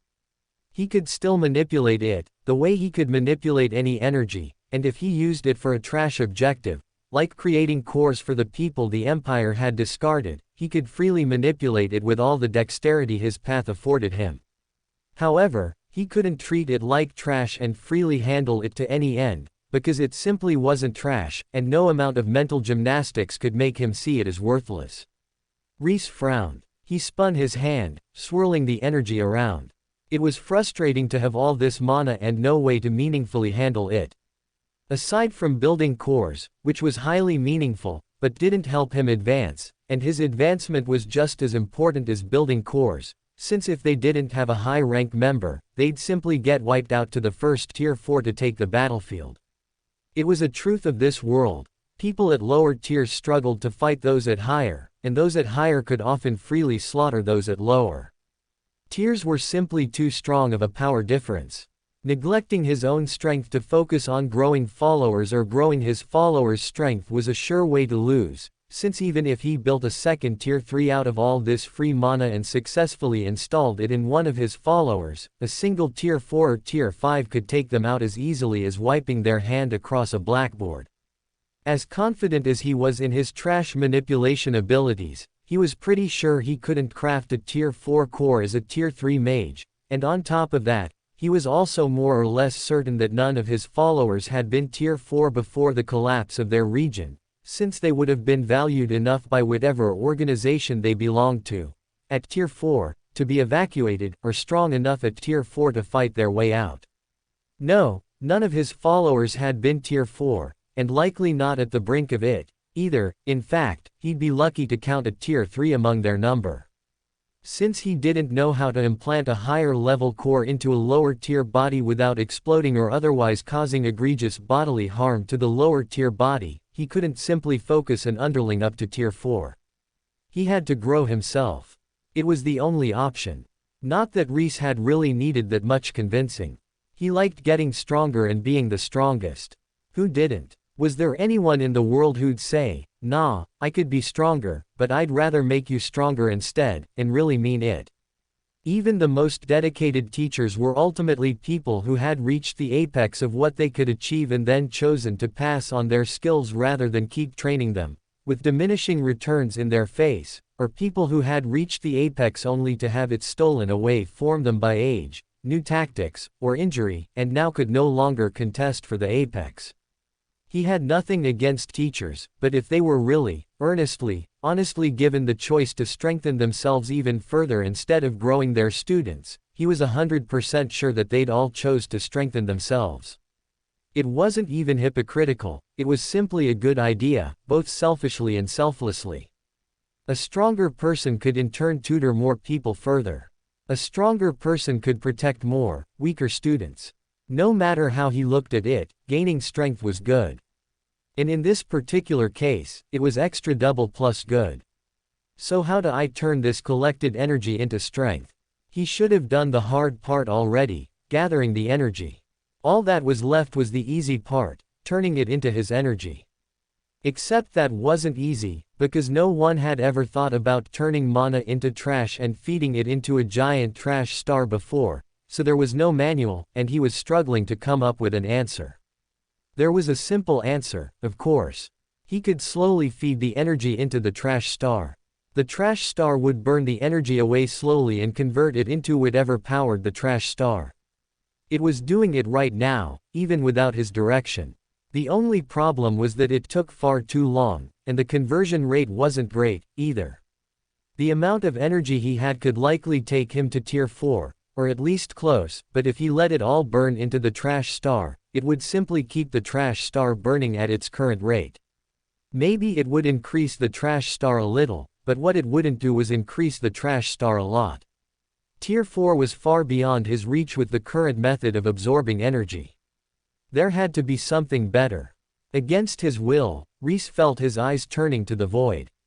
The incomprehensible words of the book came back to him, whispering something in words he didn't quite understand, but he perfectly understood what it meant anyways. Rather than see the void as the enemy, why not see it as an ally? It could help. Help how? Rhys asked, then rolled his eyes. He was talking to a book, of all things. The book wasn't going to feed it. Feed the void. The void will provide. Rhys shuddered. He looked over his shoulder slowly, and caught a glimpse of scribbled words on the surface of his core for a moment. Only for a moment, he blinked, and they were gone. Holy fuck. What did that book do to me? He'd known it was a bad idea to read the book, but he'd wanted to understand the void, and it had helped him understand the void, to be fair. He had known there would be a price, and he had a sinking feeling that he was paying it right now. How trashy, honestly. A book with a price. A lesson that cost dearly. Pure trash. He breathed out, then settled himself. Crossing his arms, he stared at the point in his core where the scribbles had been. So what will the void provide, huh? Silence. Find out for yourself, is that it? Rhys pursed his lips. It was a little tempting, but only a little. That big scary monster thing was still out there somewhere, and he was pretty sure that, feeding the void, would call it back to him, or call something even worse. Plus, he wasn't exactly excited at the idea of being indebted to some spooky book or something. Sure, he was having a hard time right now figuring out how to feed energy into his core, but he'd overcome harder problems before. Surely he could find a solution to this one, even if it took him more time than the void book's quick cheat. His path wasn't the void, at the end of the day. If it was, he probably would have jumped at this offer, but since it wasn't, he wasn't all that interested. There had to be a better way. Another method to accomplish the goal of feeding the trash star. It didn't seem like that hard of a problem, honestly.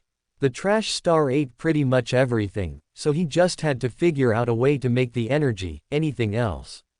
Anything that he could consider trash. He twisted his lips, thinking deeply. Come on. There has to be something. Abruptly, his eyes shone, and he looked up, then laughed aloud. Am I actually stupid? No, don't answer that. It was so obvious how to turn this energy into trash. It had been staring him in the eyes this whole time. Drawing the energy to him, he turned outside of his core. If this doesn't work, maybe I'll try feeding the void. Maybe. But if it didn't work, he would be absolutely shocked. He found what he was looking for and laughed aloud. Come here, you. Come here, you. The curse scudded away from him, as if it knew what he was going to do to it. He chased it down, refusing to let it escape. Gripping the lump of trash and impurities that surrounded the skeleton hand's curse in one hand, Rhys grabbed the free energy in his other and forcibly poured it into the curse. He didn't let the curse activate, but simply forced the energy through it. He wasn't converting the mana to curse power, not all of it, anyways. The nature of curses was to taint what they touched, to impurify it and lace it with curse power. By forcing the energy through without giving it time to fully convert to curse power, he created filthy, tainted, useless energy. In other words, he trashed it. Took perfectly good energy and deliberately smeared it in garbage, until even he could barely find a use for it. And then, when it was all disgusting and gross, then he fed it into the trash star. This time, the trash star greedily sucked it up.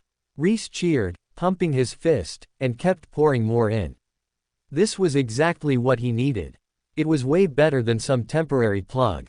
He'd been locked into one thought, since until now, compressing mana had been the path forward, but he was tier 3 now, not some baby tier 1 or 2, and he didn't even have a real core anymore. He'd been a fool to keep thinking of it the same way all this time. That was his failing. Luckily, he was flexible enough to keep working and think up a better technique, like filthing up the energy and trashing it up. It poured into his core and surged deep into the trash star's heart, mingling with the most powerful impurities in the depths of his trash star core. The energy was already powerful before he absorbed it, and it remained strong after he made it filthy. It did weaken a little, just due to the nature of decaying it through the curse energy, but the massive energy and the impurities and filth smeared on it made it worth just as much to him. 2 masses of tier 3 energy vanished into his core. Rhys looked at the final bundles of energy, then shrugged and sent them into his trash star, too. The energy only lasted so long around the trash star before the trash star ate it, anyways, and most of the lower tier energy was already well on its way to decaying. He was planning to go to a camp soon and free himself more underlings, but if the energy was filthy and decaying, he couldn't use it for new cores anyways. He'd get plenty of energy from the guards there, especially if they had added more guards or more powerful guards while he was wandering around, fighting the criminal cabal. He wanted to take down the whole criminal syndicate all at once, but that simply wasn't realistic. He didn't have the manpower, since he couldn't count on the former criminals to fight the current criminals.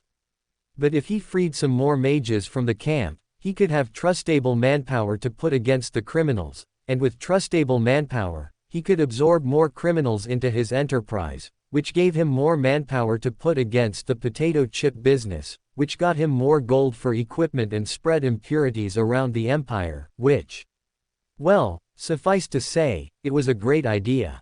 A cascade of goodness climbing up into more and more goodness.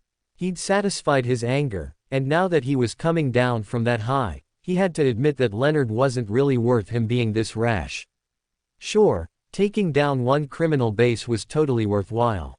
It warned the criminals that there was a price for fucking with him. But going after all of them at once, without any more preparation. No, that was a foolish moment of foolish pride. He needed to take down bases and strengthen himself, and then, when he had men, money, and power, he'd sweep the criminal syndicate, and after that, the empire. He paused, then chuckled to himself. Making a grabbing gesture at nothing, he repeated, and after that, the empire. It wasn't every day he got to say final boss lines like that. He might as well relish it. It was a shame that there was no one in his core to see him looking cool, but such was life. Everything couldn't always work out in his favor. He had everything in place to raid the camps now. He still had to work on actual teleportation through the void trash cans, but he was pretty sure he could figure it out with a few days of hard work. Everything was there. He could send mana through the void, so why not himself? And if I can't send myself, a clone, perhaps. He pursed his lips, thoughtful. That was a right-now solution to his problem. Create a clone from mana and local materials, say, the trash in the trash can, and then he could teleport to anywhere with a trash can right now, in this moment. Of course, he was the team's lone tier 3 fighter.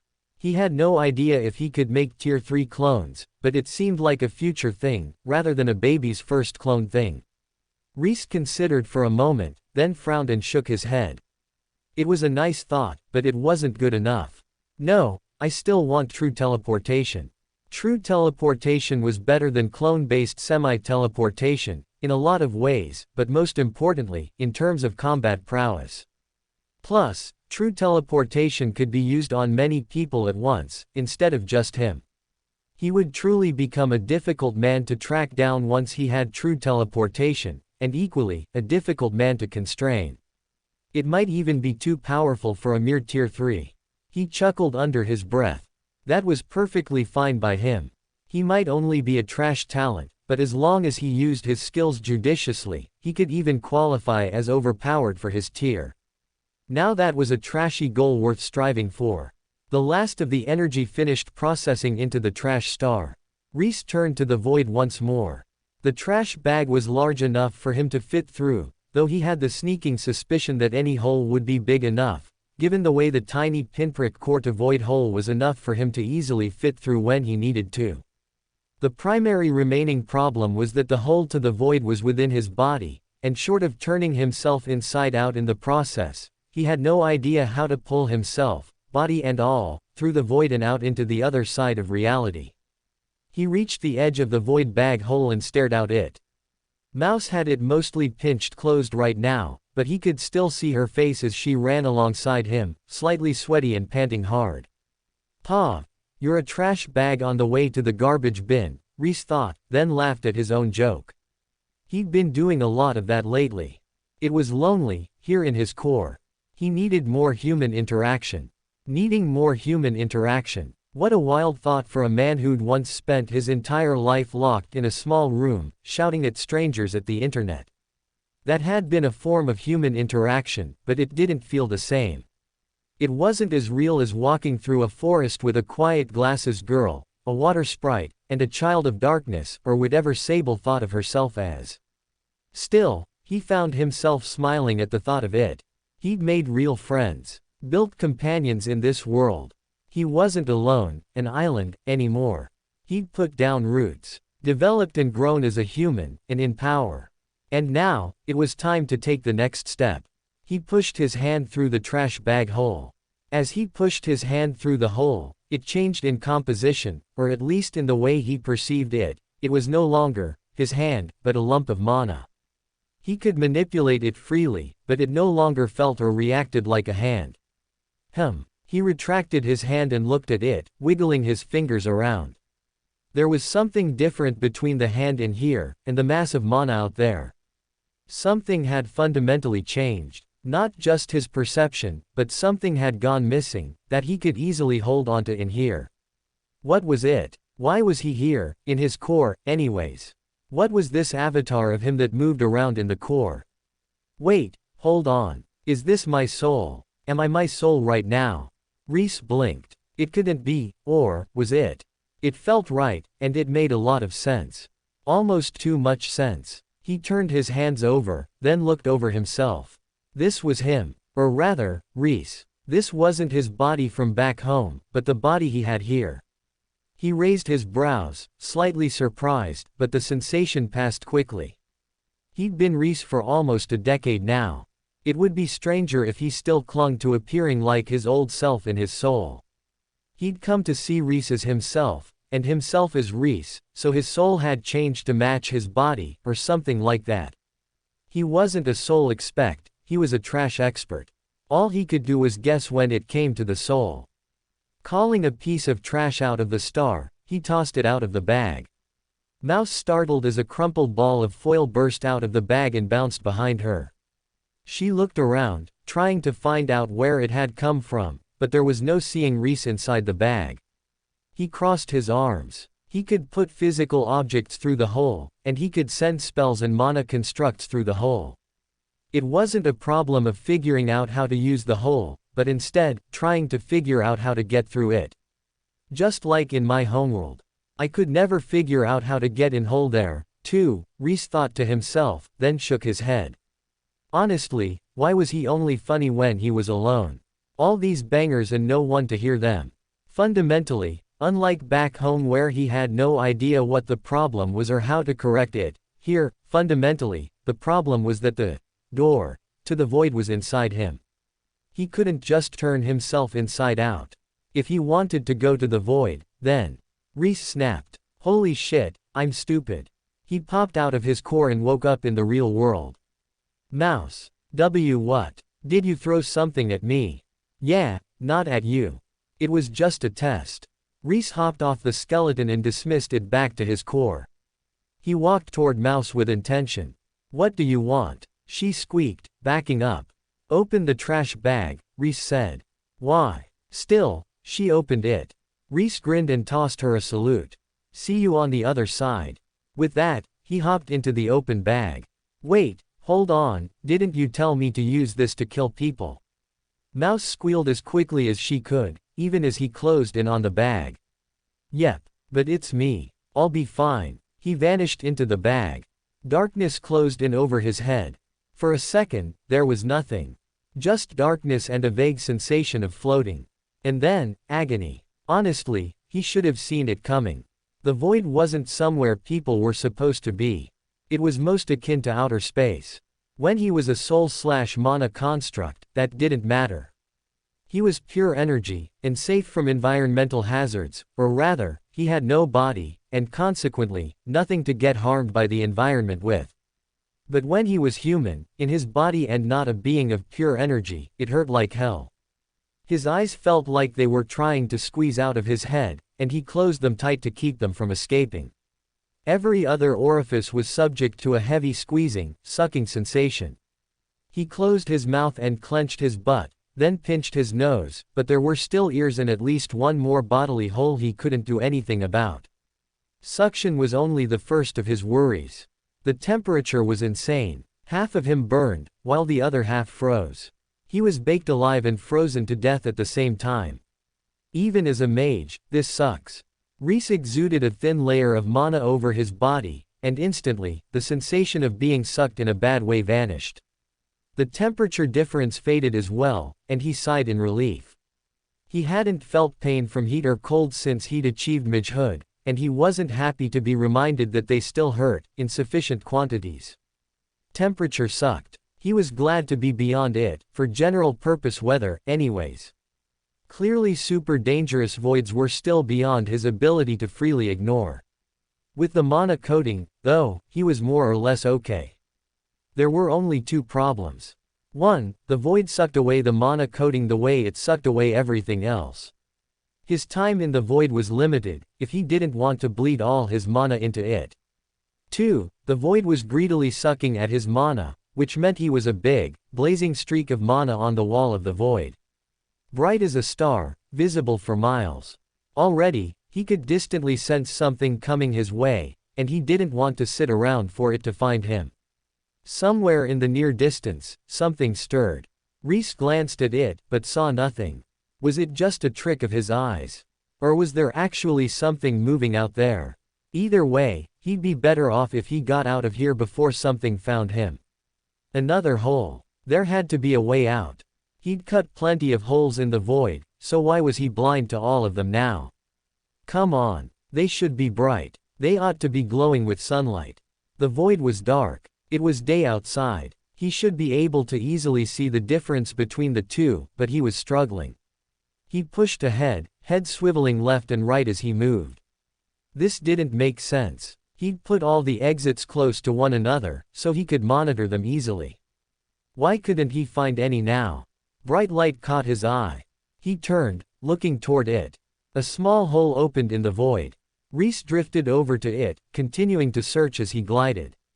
Where were all the rest? He kept them all close to one another, so. There. Bright light. He lifted his hand, squinting through the darkness. It was so far away it was barely distinguishable from the stars in the dark field. He frowned. Did I accidentally cut that one too far, or? One after another, he found the other holes. Each one was further from the last than he remembered. Either they'd drifted, or he'd cut them far further apart than he'd realized. He frowned. How good was his sense of scale as a soul? He didn't know. When he was a representation of himself composed of mana and will, how accurately did he perceive anything? He hadn't felt cold, or felt the sucking pressure of the void, either, as a soul. He'd simply existed freely in this space. To be fair, it wasn't like a mana construct would necessarily sense heat or pressure, and it had no holes to clench, but it was shocking how different things were as a soul, and with a body. Still, maybe that really was the problem. He hadn't visited the void before with a body to know the difference. I'll come back here in a minute through my core, and see what it looks like then. First, let's test out the other half of teleportation. With one glance at the place where he might have seen the motion, Rhys hopped through the hole, and came out on the side of the road in an unfamiliar city. One mage, sitting on a nearby bench, glanced over and jumped, terror flashing over their face. He hopped to his feet, but before he could react, Rhys dove back into the void. He grinned, excited. That was victory. True teleportation, with warp anchors. Close enough for him, honestly. He wouldn't be popping behind someone to nothing personal them anytime soon, but he could use this for rapid appearances wherever he needed to be, so long as his underlings distributed the trash cans first. All the foundations had been laid. It was time to raid the camps, and then, once he'd consolidated his gains there, go after the criminals. The first set of mages he'd released from the camps had gone silent. He was quietly pretending to himself that they'd all escaped the Empire and found somewhere safe to live, but deep down, he knew the truth wasn't nearly so peaceful. They were probably all dead. His little experiment had gone wrong, and there was nothing he could do about it. He sighed as he hopped out by Mouse. It was sad, and he deeply regretted it, but was it wrong to try different tactics and experiment, when the alternative meant becoming so predictable and obvious that the Empire found them and removed them from the equation? He'd been trying to cast suspicion elsewhere, to make it seem like the first and second prison breaks were unrelated, but he didn't know if it had worked out, ultimately. If it hadn't, if the worst had occurred, then those deaths were on his head. It wasn't a good thought. He didn't like it, but it was a necessary thought. A sobering one. Because of his decisions, those people would never see their loved ones again. Sure, maybe their sacrifice was what let him beat the Empress, but maybe it wasn't. Maybe it was irrelevant to the bigger picture. And maybe it was the linchpin that let the whole rebellion go off. He had no way of knowing either way, and an infinite amount of regret to feel for his decision to let them go free as a part distraction, part proof the two prison breaks weren't conducted by the same person. Who knew if that had even worked? It had an equal chance of having worked and not having worked, and he had no way to know either way. He was literally running blind. It's okay. I can make things right this time. I won't make the same mistake again. He'd make mistakes. He'd sacrifice things, and sometimes, they wouldn't even be things he had to sacrifice. That was the nature of this situation, where so much was unknowable. Had this been a mistake? Sure. He'd admit it. He was only human, at the end of the day. He'd make mistakes. Sometimes, they'd be dumb ones. Sometimes, they'd have serious consequences. He had to pick himself up and keep going, and do whatever he could to make up for them, if he ever ran into the consequences again. And if I may God, he thought amusedly, remembering Absolute Existence's mistake. A second later, he snorted at himself, still down, but at least slightly amused. If the story of Job was any indication, this was totally godlike behavior. Hell, he hadn't even made a bet with the devil to deliberately make these people miserable. He'd just taken a chance that probably hadn't played out the way he'd hoped. Mouse looked at his glum expression and patted him on the shoulder. It's okay. If you didn't get the technique to work the first time, you can always keep studying it until you master it. He looked at her, confused. No, I managed a teleport. It's not hard, though I'm not sure anyone under Tier 3 could do it. Actually, I don't know if anyone but me can use my portals. I should test that. I don't want random Empire mages messing around in the void when it's so close to my core. Back before he'd entered the void physically, he'd kind of thought it might just kill people, but something, maybe some vibe in his soul, had told him it wasn't the case, but either way, he hadn't confirmed it until now. Now that he'd confirmed it, it made him a little nervous about setting all those trash cans all over the Empire where just anyone could get into them. If anyone can go through, I'll have to set a lock, or some kind of password. He turned to Mouse and smiled. Mouse, could you put your arm in the trash bag? Mouse had been reeling from his revelation, and now, she blinked. Pete put my arm in the death bag. No, it's not a death bag. I don't think it'll harm you if you put your arm in there. Your whole body is probably a bad idea, but your hand is fine. Probably. Pete probably. She stuttered. We've got healers back at base. Give it a shot, I'm sure you'll be fine, Rhys reassured her. She didn't look very reassured, for some reason, but she did slowly, hesitantly, lower her hand toward the mouth of the bag. She hesitated one last second, then pushed her hand into the bag. Her hand stopped at the edge of an invisible wall. She pushed, but nothing happened. Huh. He looked at his own quickly fashioned void weapon, then put it into his storage ring. Good thing he hadn't tried it in the last battle. He would have been sorely disappointed, and his opponent, mildly confused. She looked at the bag, then looked at Rhys. Why'd you give me this? I thought it would work differently. He licked his lips. So the void would accept him, and any piece of trash, presumably objects or dead matter, but not other mages or humans. Would it accept other human beings? Could he personally bring people or items into the void?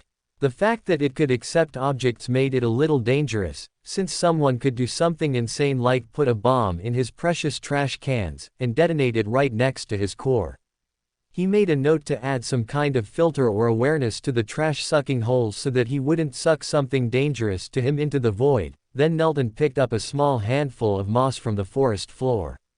He lowered his hand into Mouse's bag. The moss entered, and emerged a little heat-stressed, but none the worse for the wear. He turned to Mouse and held out his hand. She hesitated, then took it. Experimentally, he lowered his hand, holding hers, into the trash bag. Both entered. A second later, Mouse yanked her hand back. "Wah, sorry. I should have warned you," Rhys said. He looked her hand over. "Are you okay?" "I'm fine. I was just surprised. It feels weird in there." She put her hand into the bag, trying to enter the void again, to no avail. Her brows wrinkled, and she pushed harder. This time, Rhys felt something. It was a dull buzzing at the limits of his senses, like a limb that had gone numb, or one he hadn't known existed coming to life. He blinked. Was the barrier at the edge of the void something he'd subconsciously created when he'd created the void holes? He had created the holes, after all, so it wasn't an insane suggestion. But if he was the one who'd created the barriers, and he could sense them like a limb, almost, then could he? "Whoa!" Mouse shouted, as her hand suddenly passed through the hole.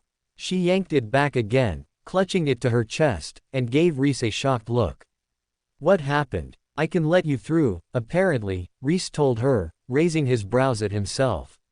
He hadn't even known that was a possibility until just now. He looked at his hand and flexed it, then looked at the trash bag. "Interesting. I wonder what I can do with that." Mouse shook her hand out, then shivered. "I don't like that place. It feels wrong." "Yeah, it's pretty, that's a good instinct," Rhys told her. "Come on. It's time we start raiding some camps." "At last?" Mouse asked, excited. "Yeah," Rhys said with a smile, then jolted. He looked at his hand again, but in a totally different light. Slowly, he looked back up at Mouse. Right now, just then, did that qualify as hand-holding? Mouse blushed self-consciously and flinched away from his gaze. What? Did we just? It's nothing," Rhys quickly stopped himself. Getting worked up over hand-holding. Huh. He'd have to be a Laurent level 9th tier virgin to get worked up over something like that. Yeah, that took a wizard of the highest caliber. Not like Rhys, who had definitely qualified in his past life.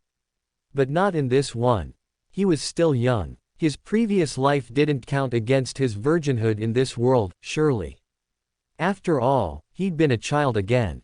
That time was null and void. "Come on. Let's hurry back," he said quickly, and sped up so she couldn't see his face. They arrived back at the base in record time. Lyra, who'd taken a different route that involved more water, had gotten back first, and Sable wasn't long behind them. Rhys gathered all his fighters, all the original mages who'd been freed with him. Since they'd been freed, several months had passed, and one or two of them were on the verge of breaking through to Tier 2 again. Since they'd already ranked up past 2, it was just a matter of accumulating mana and recalling their insights, and it wouldn't be much longer before they achieved the next tier. "We're going to hit several camps," Rhys announced, standing before them. His eyes traveled over the mages before him, settling on each one for a brief moment before moving on. "All the ones we've noted so far, if we can manage it. All 5. If possible, I want all the attacks to proceed simultaneously." A mage raised their hand. "How are we getting to all the camps without the Empire noticing?" "Great question. I've forged a number of inconspicuous teleportation points across the Empire. When night falls, and the Empire settles in for its nightly meditation, I'll move you to the point in question. We'll split into 5 teams, Team Rhys, Team Lyra, Team Mouse, Team Sable, and Team Corey. Team Rhys is, just me. I can move quickest alone, and I'll be necessary to move everyone else through the teleports. Plus, as our Tier 3, I'm the most significant combat power we have. As for the other teams, I've indicated to the captains who belongs on each team. Don't worry if your team is a bit small, I'll finish off my assault as fast as possible, then double back to help whoever needs it. Silently, he added, and pick up all the trash along the way at each camp, but he left it to himself. The trash was for him to worry about, not the others, but he wasn't about to leave a delicious camp full of trash alone unless he had no other option. It was possible. The Empire could be on guard, like they'd been for the second camp. But then, that had been the second camp in quick succession. Aside from waging a low-danger crime war in the background, Rhys and his men had done nothing to harm the Empire for months. There was no reason for them to be on guard. He wasn't going to let his guard down, just in case, but he wasn't overly concerned about the Empire's counterattack, either. It would be hell to get everyone back when he was the linchpin teleporter if the Empire realized that and tried to block him, but since this was their first synchronized attack, and he'd gotten his teleport up and running minutes ago, there was no way for the Empire to know that. This was the safest and most likely to succeed a synchronized attack would ever be. If you aren't confident you have the manpower to take on the particular camp, just wait. We don't want to lose people today, if at all possible. I'll bring reinforcements or personally assist you, depending on the situation. The Empire didn't have communication devices or the immaculate movement of his world, and on top of that, even in his world, it usually took the cops an hour or so to respond to anything anyways. He didn't anticipate taking more than a few minutes to take out whatever camp he assigned himself to, which meant he'd be free relatively early to go help out another group. No, actually, that's strategic, he realized. If he made an appearance at several camps in different disguises at the same time, then the Empire would be under the impression that the attackers had several Tier 3s. It would put them off the scent of his group, and on top of that, would paint them as a much larger and more coordinated threat than they were. True, it would cause the Empire to pay more attention to them, but if he had to be honest, this was already the nuclear option. But that was fine. The camps had existed for too long. He needed to take action. Once he was done with this, they'd go back underground, and while the Empire rooted out the phantom multiple Tier 3s, he could go finish his war on the criminal syndicate, then launch his chips-based large-scale attack against the Empire and truly kick off the insurgency. Ideally, someone outside would see that as an opportunity to jump in an attack, but he had little hope of that. Instead, he could only hope that his plan put the Empire on enough of a back foot that they retreated from his region. If I'm strong enough by then, maybe, I can even take down the Empress. It was a dim dream. He was Tier 3 now, and while he was relatively confident that he could achieve Tier 4 in a reasonable time frame, Tier 5 would be an incredible accomplishment, and the Empress was beyond that, at least high Tier 5, if not Tier 6, since she was on par with the Sword Saint, one of the most powerful people in his region. Aquari had been Tier 4, Ernesto had been higher Tier 4 than her, Purple Dawn's Schoolmaster had been Tier 5, and the Sword Saint had been stronger than that, so at least high Tier 5, and the Empress had managed to suppress all of them with her forces. She could, at the lowest, be high Tier 5, and since the Sword Saint had threatened her, it seemed likely that they were similar tiers. So she's high Tier 5. Probably. It was the most reasonable option. But she had other, weaker Tier 5s under her, and not only that, but even if Rhys achieved Tier 5 somehow in the next year or so, he wouldn't achieve high Tier 5 in that same time frame. No, he needed to weaken the Empire, then hope someone else jumped in to help him finish the fight. I could just hope that it happens, or I could go out and ensure that it does. He nodded to himself. After this attack, it was time to start reaching out beyond the Empire's borders. Reconnect with Bast and Az and the other powerful people he knew who had a chance of either Az fighting the Empress or her direct powerful underlings, or Bast putting him in contact with people like the Sword Saint or other high-tier people from his previous region who could actually fight the Empress. It was unsatisfying. He'd prefer to fight the Empress himself. But he had to be realistic about it. One couldn't reconquer a region without allies. It wasn't a weakness to realize that he needed help. Rather, it was a strength that he had such a clear understanding of his own position, to understand that it was impossible to kill her himself, and seek help such that they could put an end to the Empress's cruelty once and for all. Better to realize he needed help, than to delusionally be under the impression that he could go it alone, fail, and die without achieving anything. After this attack, I'll see if I can't put some feelers out to my old region. Surely someone would be interested in the rebellion he was fomenting under the Empire's nose. Then again, it could also be dangerous. He shook his head. He'd stick to contacting people he knew. He'd never understood or been good at politics and people, but from his time in an office, he'd learned well enough how treacherous interpersonal relationships could be, to the point that someone was even willing to sabotage their own career just to fuck over someone else they disliked. Better to contact Bast and know he either had the Sword Saint's help, or he didn't, than to try and navigate the region's politics blind from outside the region in hopes of obtaining any measure of help without being backstabbed, used as a bargaining chip, or worst of all, betrayed to the Empire itself. Better to have no aid than to reach out and get slapped down. Luckily, he could trust Bast, and probably maybe even Aquari if he was desperate, but he wouldn't be reaching out to anyone else. What are we doing with the people who we rescue? Someone asked from the back. It's up to them, but if they're at all interested in fighting, take them back. I can reliably produce cores now, and I foresee a big rush of energy in the near future. AKA my forthcoming all-out war on the crime syndicate. If they aren't, let them go. The Empire hasn't shown any interest in going out of its way to recapture Decord people, and we should be causing enough trouble to distract the Empire from attacking them. They nodded. Rhys put his hands behind his back. All right. The teams will be split up as follows. In terms of teams, he'd mentally ranked everyone's combat prowess, and split the teams according to that.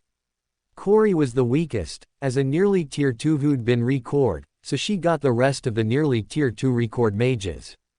After that was Mouse, who, despite having low combat prowess, had high stealth, so he had built her a team of stealthy, quiet mages who had sneaky paths and were good at hidden weapons or secret attacks.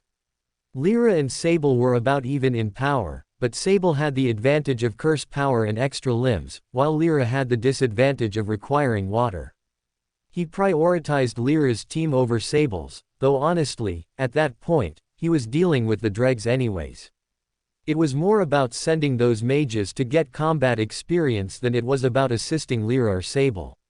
For this attack, he was only using rescued mages, rather than rescued mages and criminals. In future attacks, he would absolutely use criminals, but for now, for this high stealth surprise synchronous attack, he needed the maximum sneak possible, and criminals with questionable loyalty were not maximum sneak. Later, when stealth was less important, there was no reason not to use criminals, plus, he'd have more men by then, and maybe even some record tier 2 mages on his side.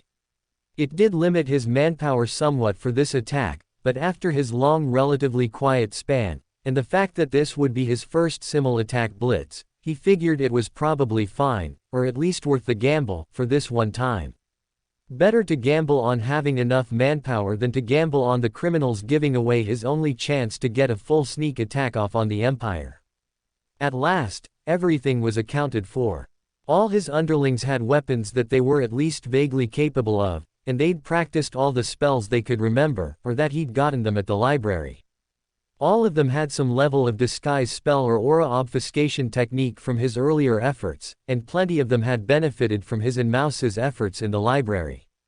He'd had them place trash cans near the camps, in out-of-the-way locations outside of cities where they wouldn't be too odd, but there wouldn't be people around all the time, either.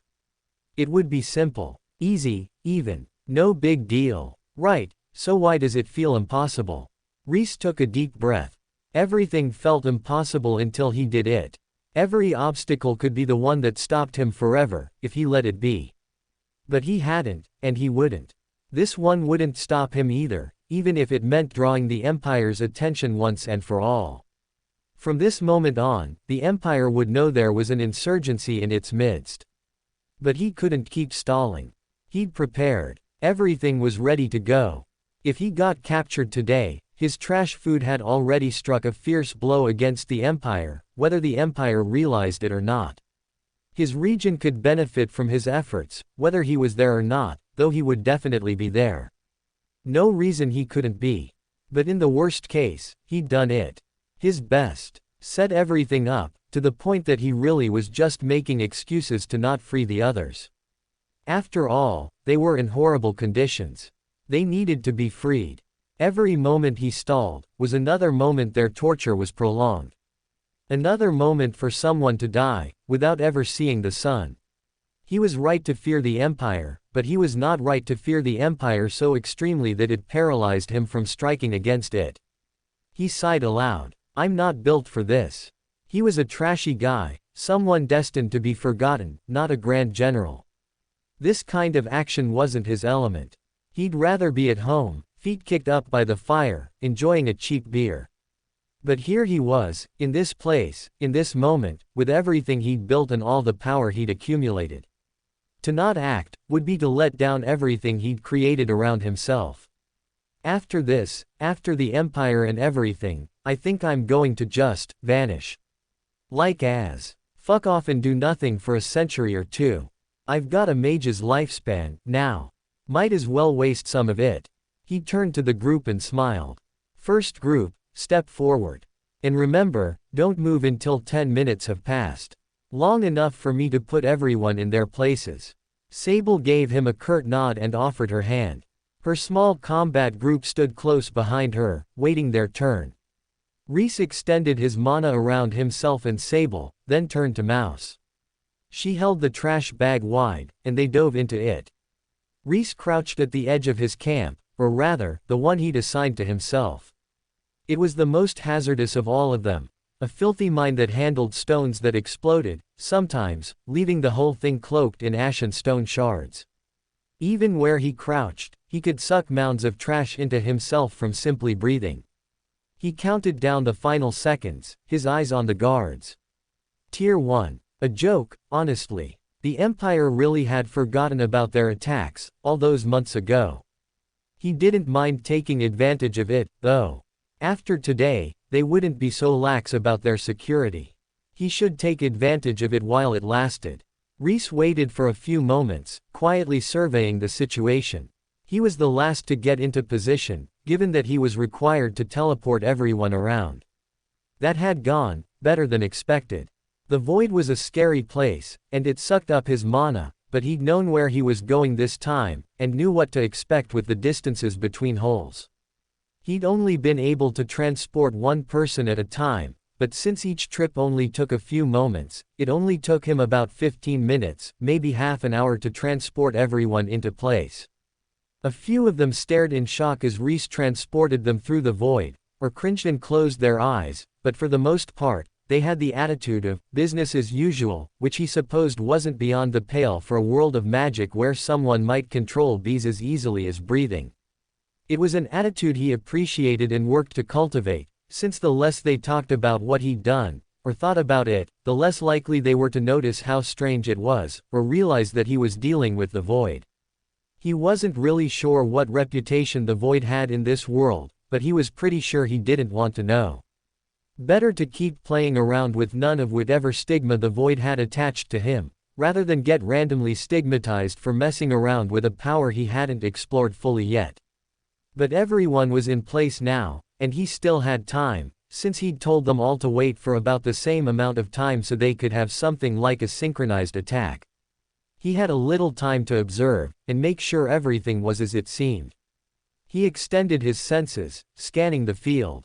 None of the guards reacted to his senses, and he didn't sense them as anything but Tier 1. There wasn't a warden, or a higher-ranked guard, in his vision, though he was sure there were some on the site. It would be insane if there weren't. Then again, this is the filthiest, most impure site. Maybe they filled it with losers with no future, and no mage who actually had rank or potential was willing to work here. He considered it for a moment, then shook his head. At the end of the day, the Empire was a military state. In the military, it didn't matter what rank you were, if you were told to go somewhere, you did. There had to be higher ranked guards somewhere. He just hadn't seen them yet. Deliberately hidden to trick foolish insurgents into attacking. Or simply slacking off. Rhys moved around the outside of the camp, continuing to scan with his mana as he moved. He highly doubted it was the first, but just in case, he needed to know now, so he could call it all off instead.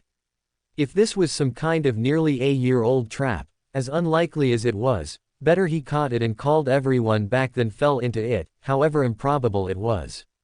He approached the large boxy barracks near the edge of the camp, and finally sensed the higher tier mages. 2 tier 2s, a tier 3, and a tier 4. Low tier 4, but tier 4 nonetheless. Rhys tensed. Fuck. There was a tier 4 warden at my original camp, but he didn't show up often, and I was under the impression that he was there as a punishment.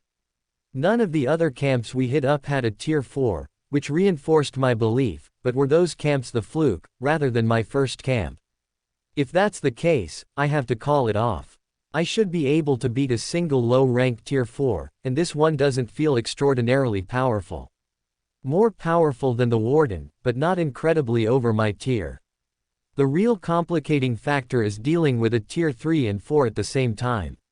Still, if every camp has a tier 4, we're fucked. The Empire reinforced its camps after my first attacks, and we'll need to recalibrate.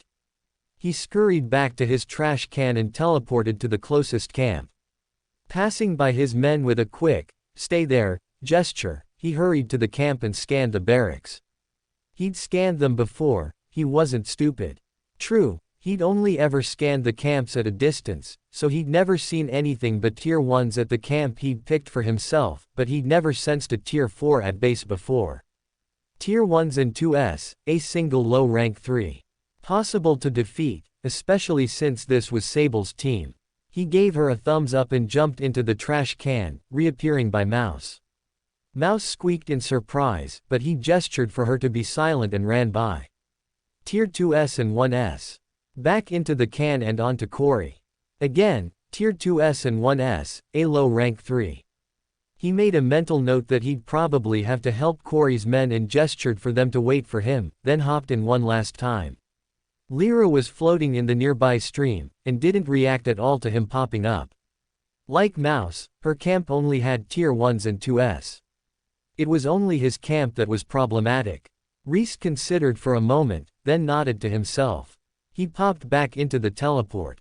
"Mouse, I need you to watch the camp that I was going to lead. I'll bring Corey here instead. I'm going to lead Corey's team, and when we finish, I'll come back with reinforcements to take on that camp. But, if you notice any movement from the barracks, I need you to immediately notify me." "Notify how?" she whispered. One of the other mages stepped forward, the girl with the bees. Rhys couldn't recall her name, which was embarrassing, but he didn't have to remember right now. She opened her hand, showing them a cricket in a small cage. "If you whisper a message to him, he'll fly to Rhys and repeat it." Mouse looked at the cage, then nodded and took it, putting it in her robes. "I'll let you know." Rhys nodded. "I'll be right back. Mouse, come with me." A few quick switches later, Rhys crouched at the head of Corey's old team, Mouse crouched alone in the forest outside Rhys's camp's barracks, and Corey led Mouse's old team. This way, Rhys could fight the tier 3, Mouse could watch and alert them if the tier 4 started moving, and once they cleared out all the other camps, if the tier 4 didn't move, or especially if he did, they could all close in on the final camp that Rhys had meant to solo before he'd been confronted with at tier 4, and take it on together. He'd need everyone for that base, it turned out. Honestly, I should have thought it was suspicious for only having tier 1s long before go time, but I guess sometimes I really am an optimist at heart. Besides, he hadn't wanted to risk getting caught creeping around the barracks until go time, in case he gave up the whole attack by getting caught being suspicious. On top of all that, he probably still would have tried, if not for the tier 4, and he was pretty sure the Tier 4 had only showed up today. There was no way he could have predicted a random Tier 4. I need to get more integrated into the Empire, Rhys realized. He pinched his chin. And why not? He was a successful businessman. He should be making appearances at other merchants, houses and whatnot, and all that bullshit. He didn't give a fuck about politics, but politics were useful when his goal wasn't to get ahead, but was instead to trash everyone else up. Plus, how else was he supposed to get dirt on the Empire's nobility? Nothing like a bit of gossip at a ball to really toss some filth on another family's face. He nodded to himself. We free these camps. We finish taking on the criminals. And then, we get invited to a ball. Failing that, we hold one. Failing that, we crash one.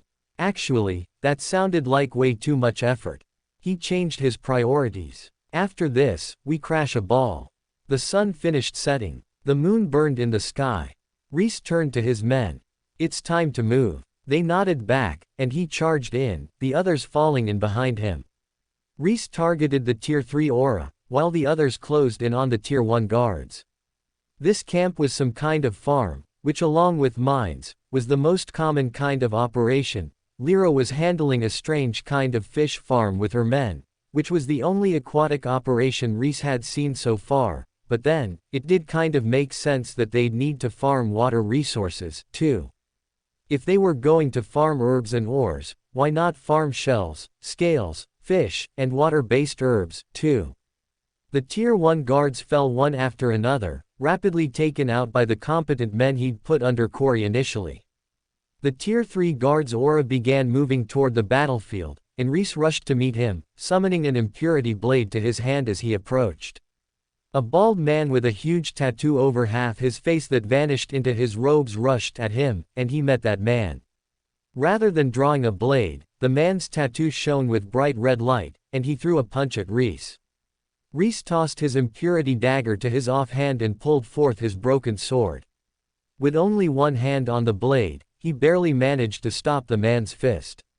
Despite the fact that he'd punched a bare blade, the man's red tattooed hand hadn't taken so much as a scratch. The tattooed man laughed and drew his hand back, winding up to punch again. One of the Empire's nobles, I take it? Rhys asked. He eyed the man's untattooed side. It didn't look like there was anything special about it, but surely the man had some kind of technique to prevent someone from stabbing him in his obvious weak spot. Indeed. You lay eyes upon the heir to the Jornish family, the man declared. Jornish, more like headache, Rhys quipped without thinking. He tossed the impurity blade at the same time, sending it whistling toward the man's unmarked skin. Might as well try. Maybe the man was just an idiot. He doubted it, but he wouldn't know if he never tried. Pure white light glowed from the man's skin, and the dagger bounced off. At the same time, the red light faded from his tattooed skin. He laughed and hammered a punch at Rhys from his other side. You'll have to wake up earlier than that to take a Jornish by surprise. Oh goody, Rhys deadpanned. He kicked the man backward, then hammered at him from the left and right at the same time, impurity blade in one hand, sword in the other. The man grunted. Light shone from both sides of his body, but at the same time, strain appeared on his face, even before Rhys's strikes hit. The blades pushed in on him from either side, clenching around him like scissors. He pushed against Rhys's strikes, his impressive muscles straining. Rhys took a deep breath, then burped into the man's face. Corrosive gases poured over the man's features. The man held his breath, but the gas seeped into his eyes and ears. He stumbled back, shaking his head. Rhys chased after him, continuing to pour filthy gas on the man and keeping up the pressure at the same time. Abruptly, the man stopped. He screamed, and an orb of white and red light burst off of him, throwing Rhys back. Rhys jumped with the motion, flipping in the air to land on his feet. Before he landed, the man was already rushing him, clearly used to this kind of combo attack. Rhys raised his brows. He had to give it to the man, he knew his weak points, and he definitely covered them all. That left Rhys two options. A battle of attrition, which the man clearly wanted, or to find a way past the man's defenses to access his weak points anyways, which he was sure the man was also used to. Or I could just cheat. He gestured to his forehead, calling forth a black orb. The man, in the act of rushing him, widened his eyes and stumbled back, but too late. Rhys's orb made contact with his forehead, and he froze. His eyes rolled back in his head, and he trembled. The light faded from both halves of the man's body. Not one to wait around while attacks went through, Rhys stabbed him in the chest. The man's eyes cleared. It'll take more than that to, URK. No, I think it'll take just that much, Rhys said. He put a hand to the man's forehead, and a thought occurred to him. Wasn't tattoo ink trash to the body it was in? He remembered reading an article back in his homeworld that tattooed people had slightly heightened white blood cell activity and inflammation for the rest of their lives after being tattooed. It wasn't enough to cause any real problems, but if the body identified it as trash, then Rhys pulled. The man's impurities entered his body, and at the same time, the tattoo ink swirled from under his flesh and poured into Rhys's core. In the seconds before he died, while Rhys was sucking away his energy, the man's eyes locked onto Rhys's. WHY, if you could, tattoos, then. Oh, I just figured that out right now, actually. Would have made fighting you way easier, wouldn't it have, Rhys commented to himself. He looked the man up and down. What was it, Jordash? I'll have to remember to slurp your tattoos first, next time I face one of you. Jornish, the last of the man's energy left him, and he died. Rhys turned to the rest of the battle, then darted forth. There were still some tier 2s to deal with, and some tier 1s to suck the energy from. This battle wasn't over yet. For more thrilling fanfiction stories like this, check out my channel Fanfic Audiobook. Dive into epic adventures, mysterious realms, and legendary journeys brought to life through immersive storytelling. Don't forget to like, share, and subscribe for more amazing audiobooks.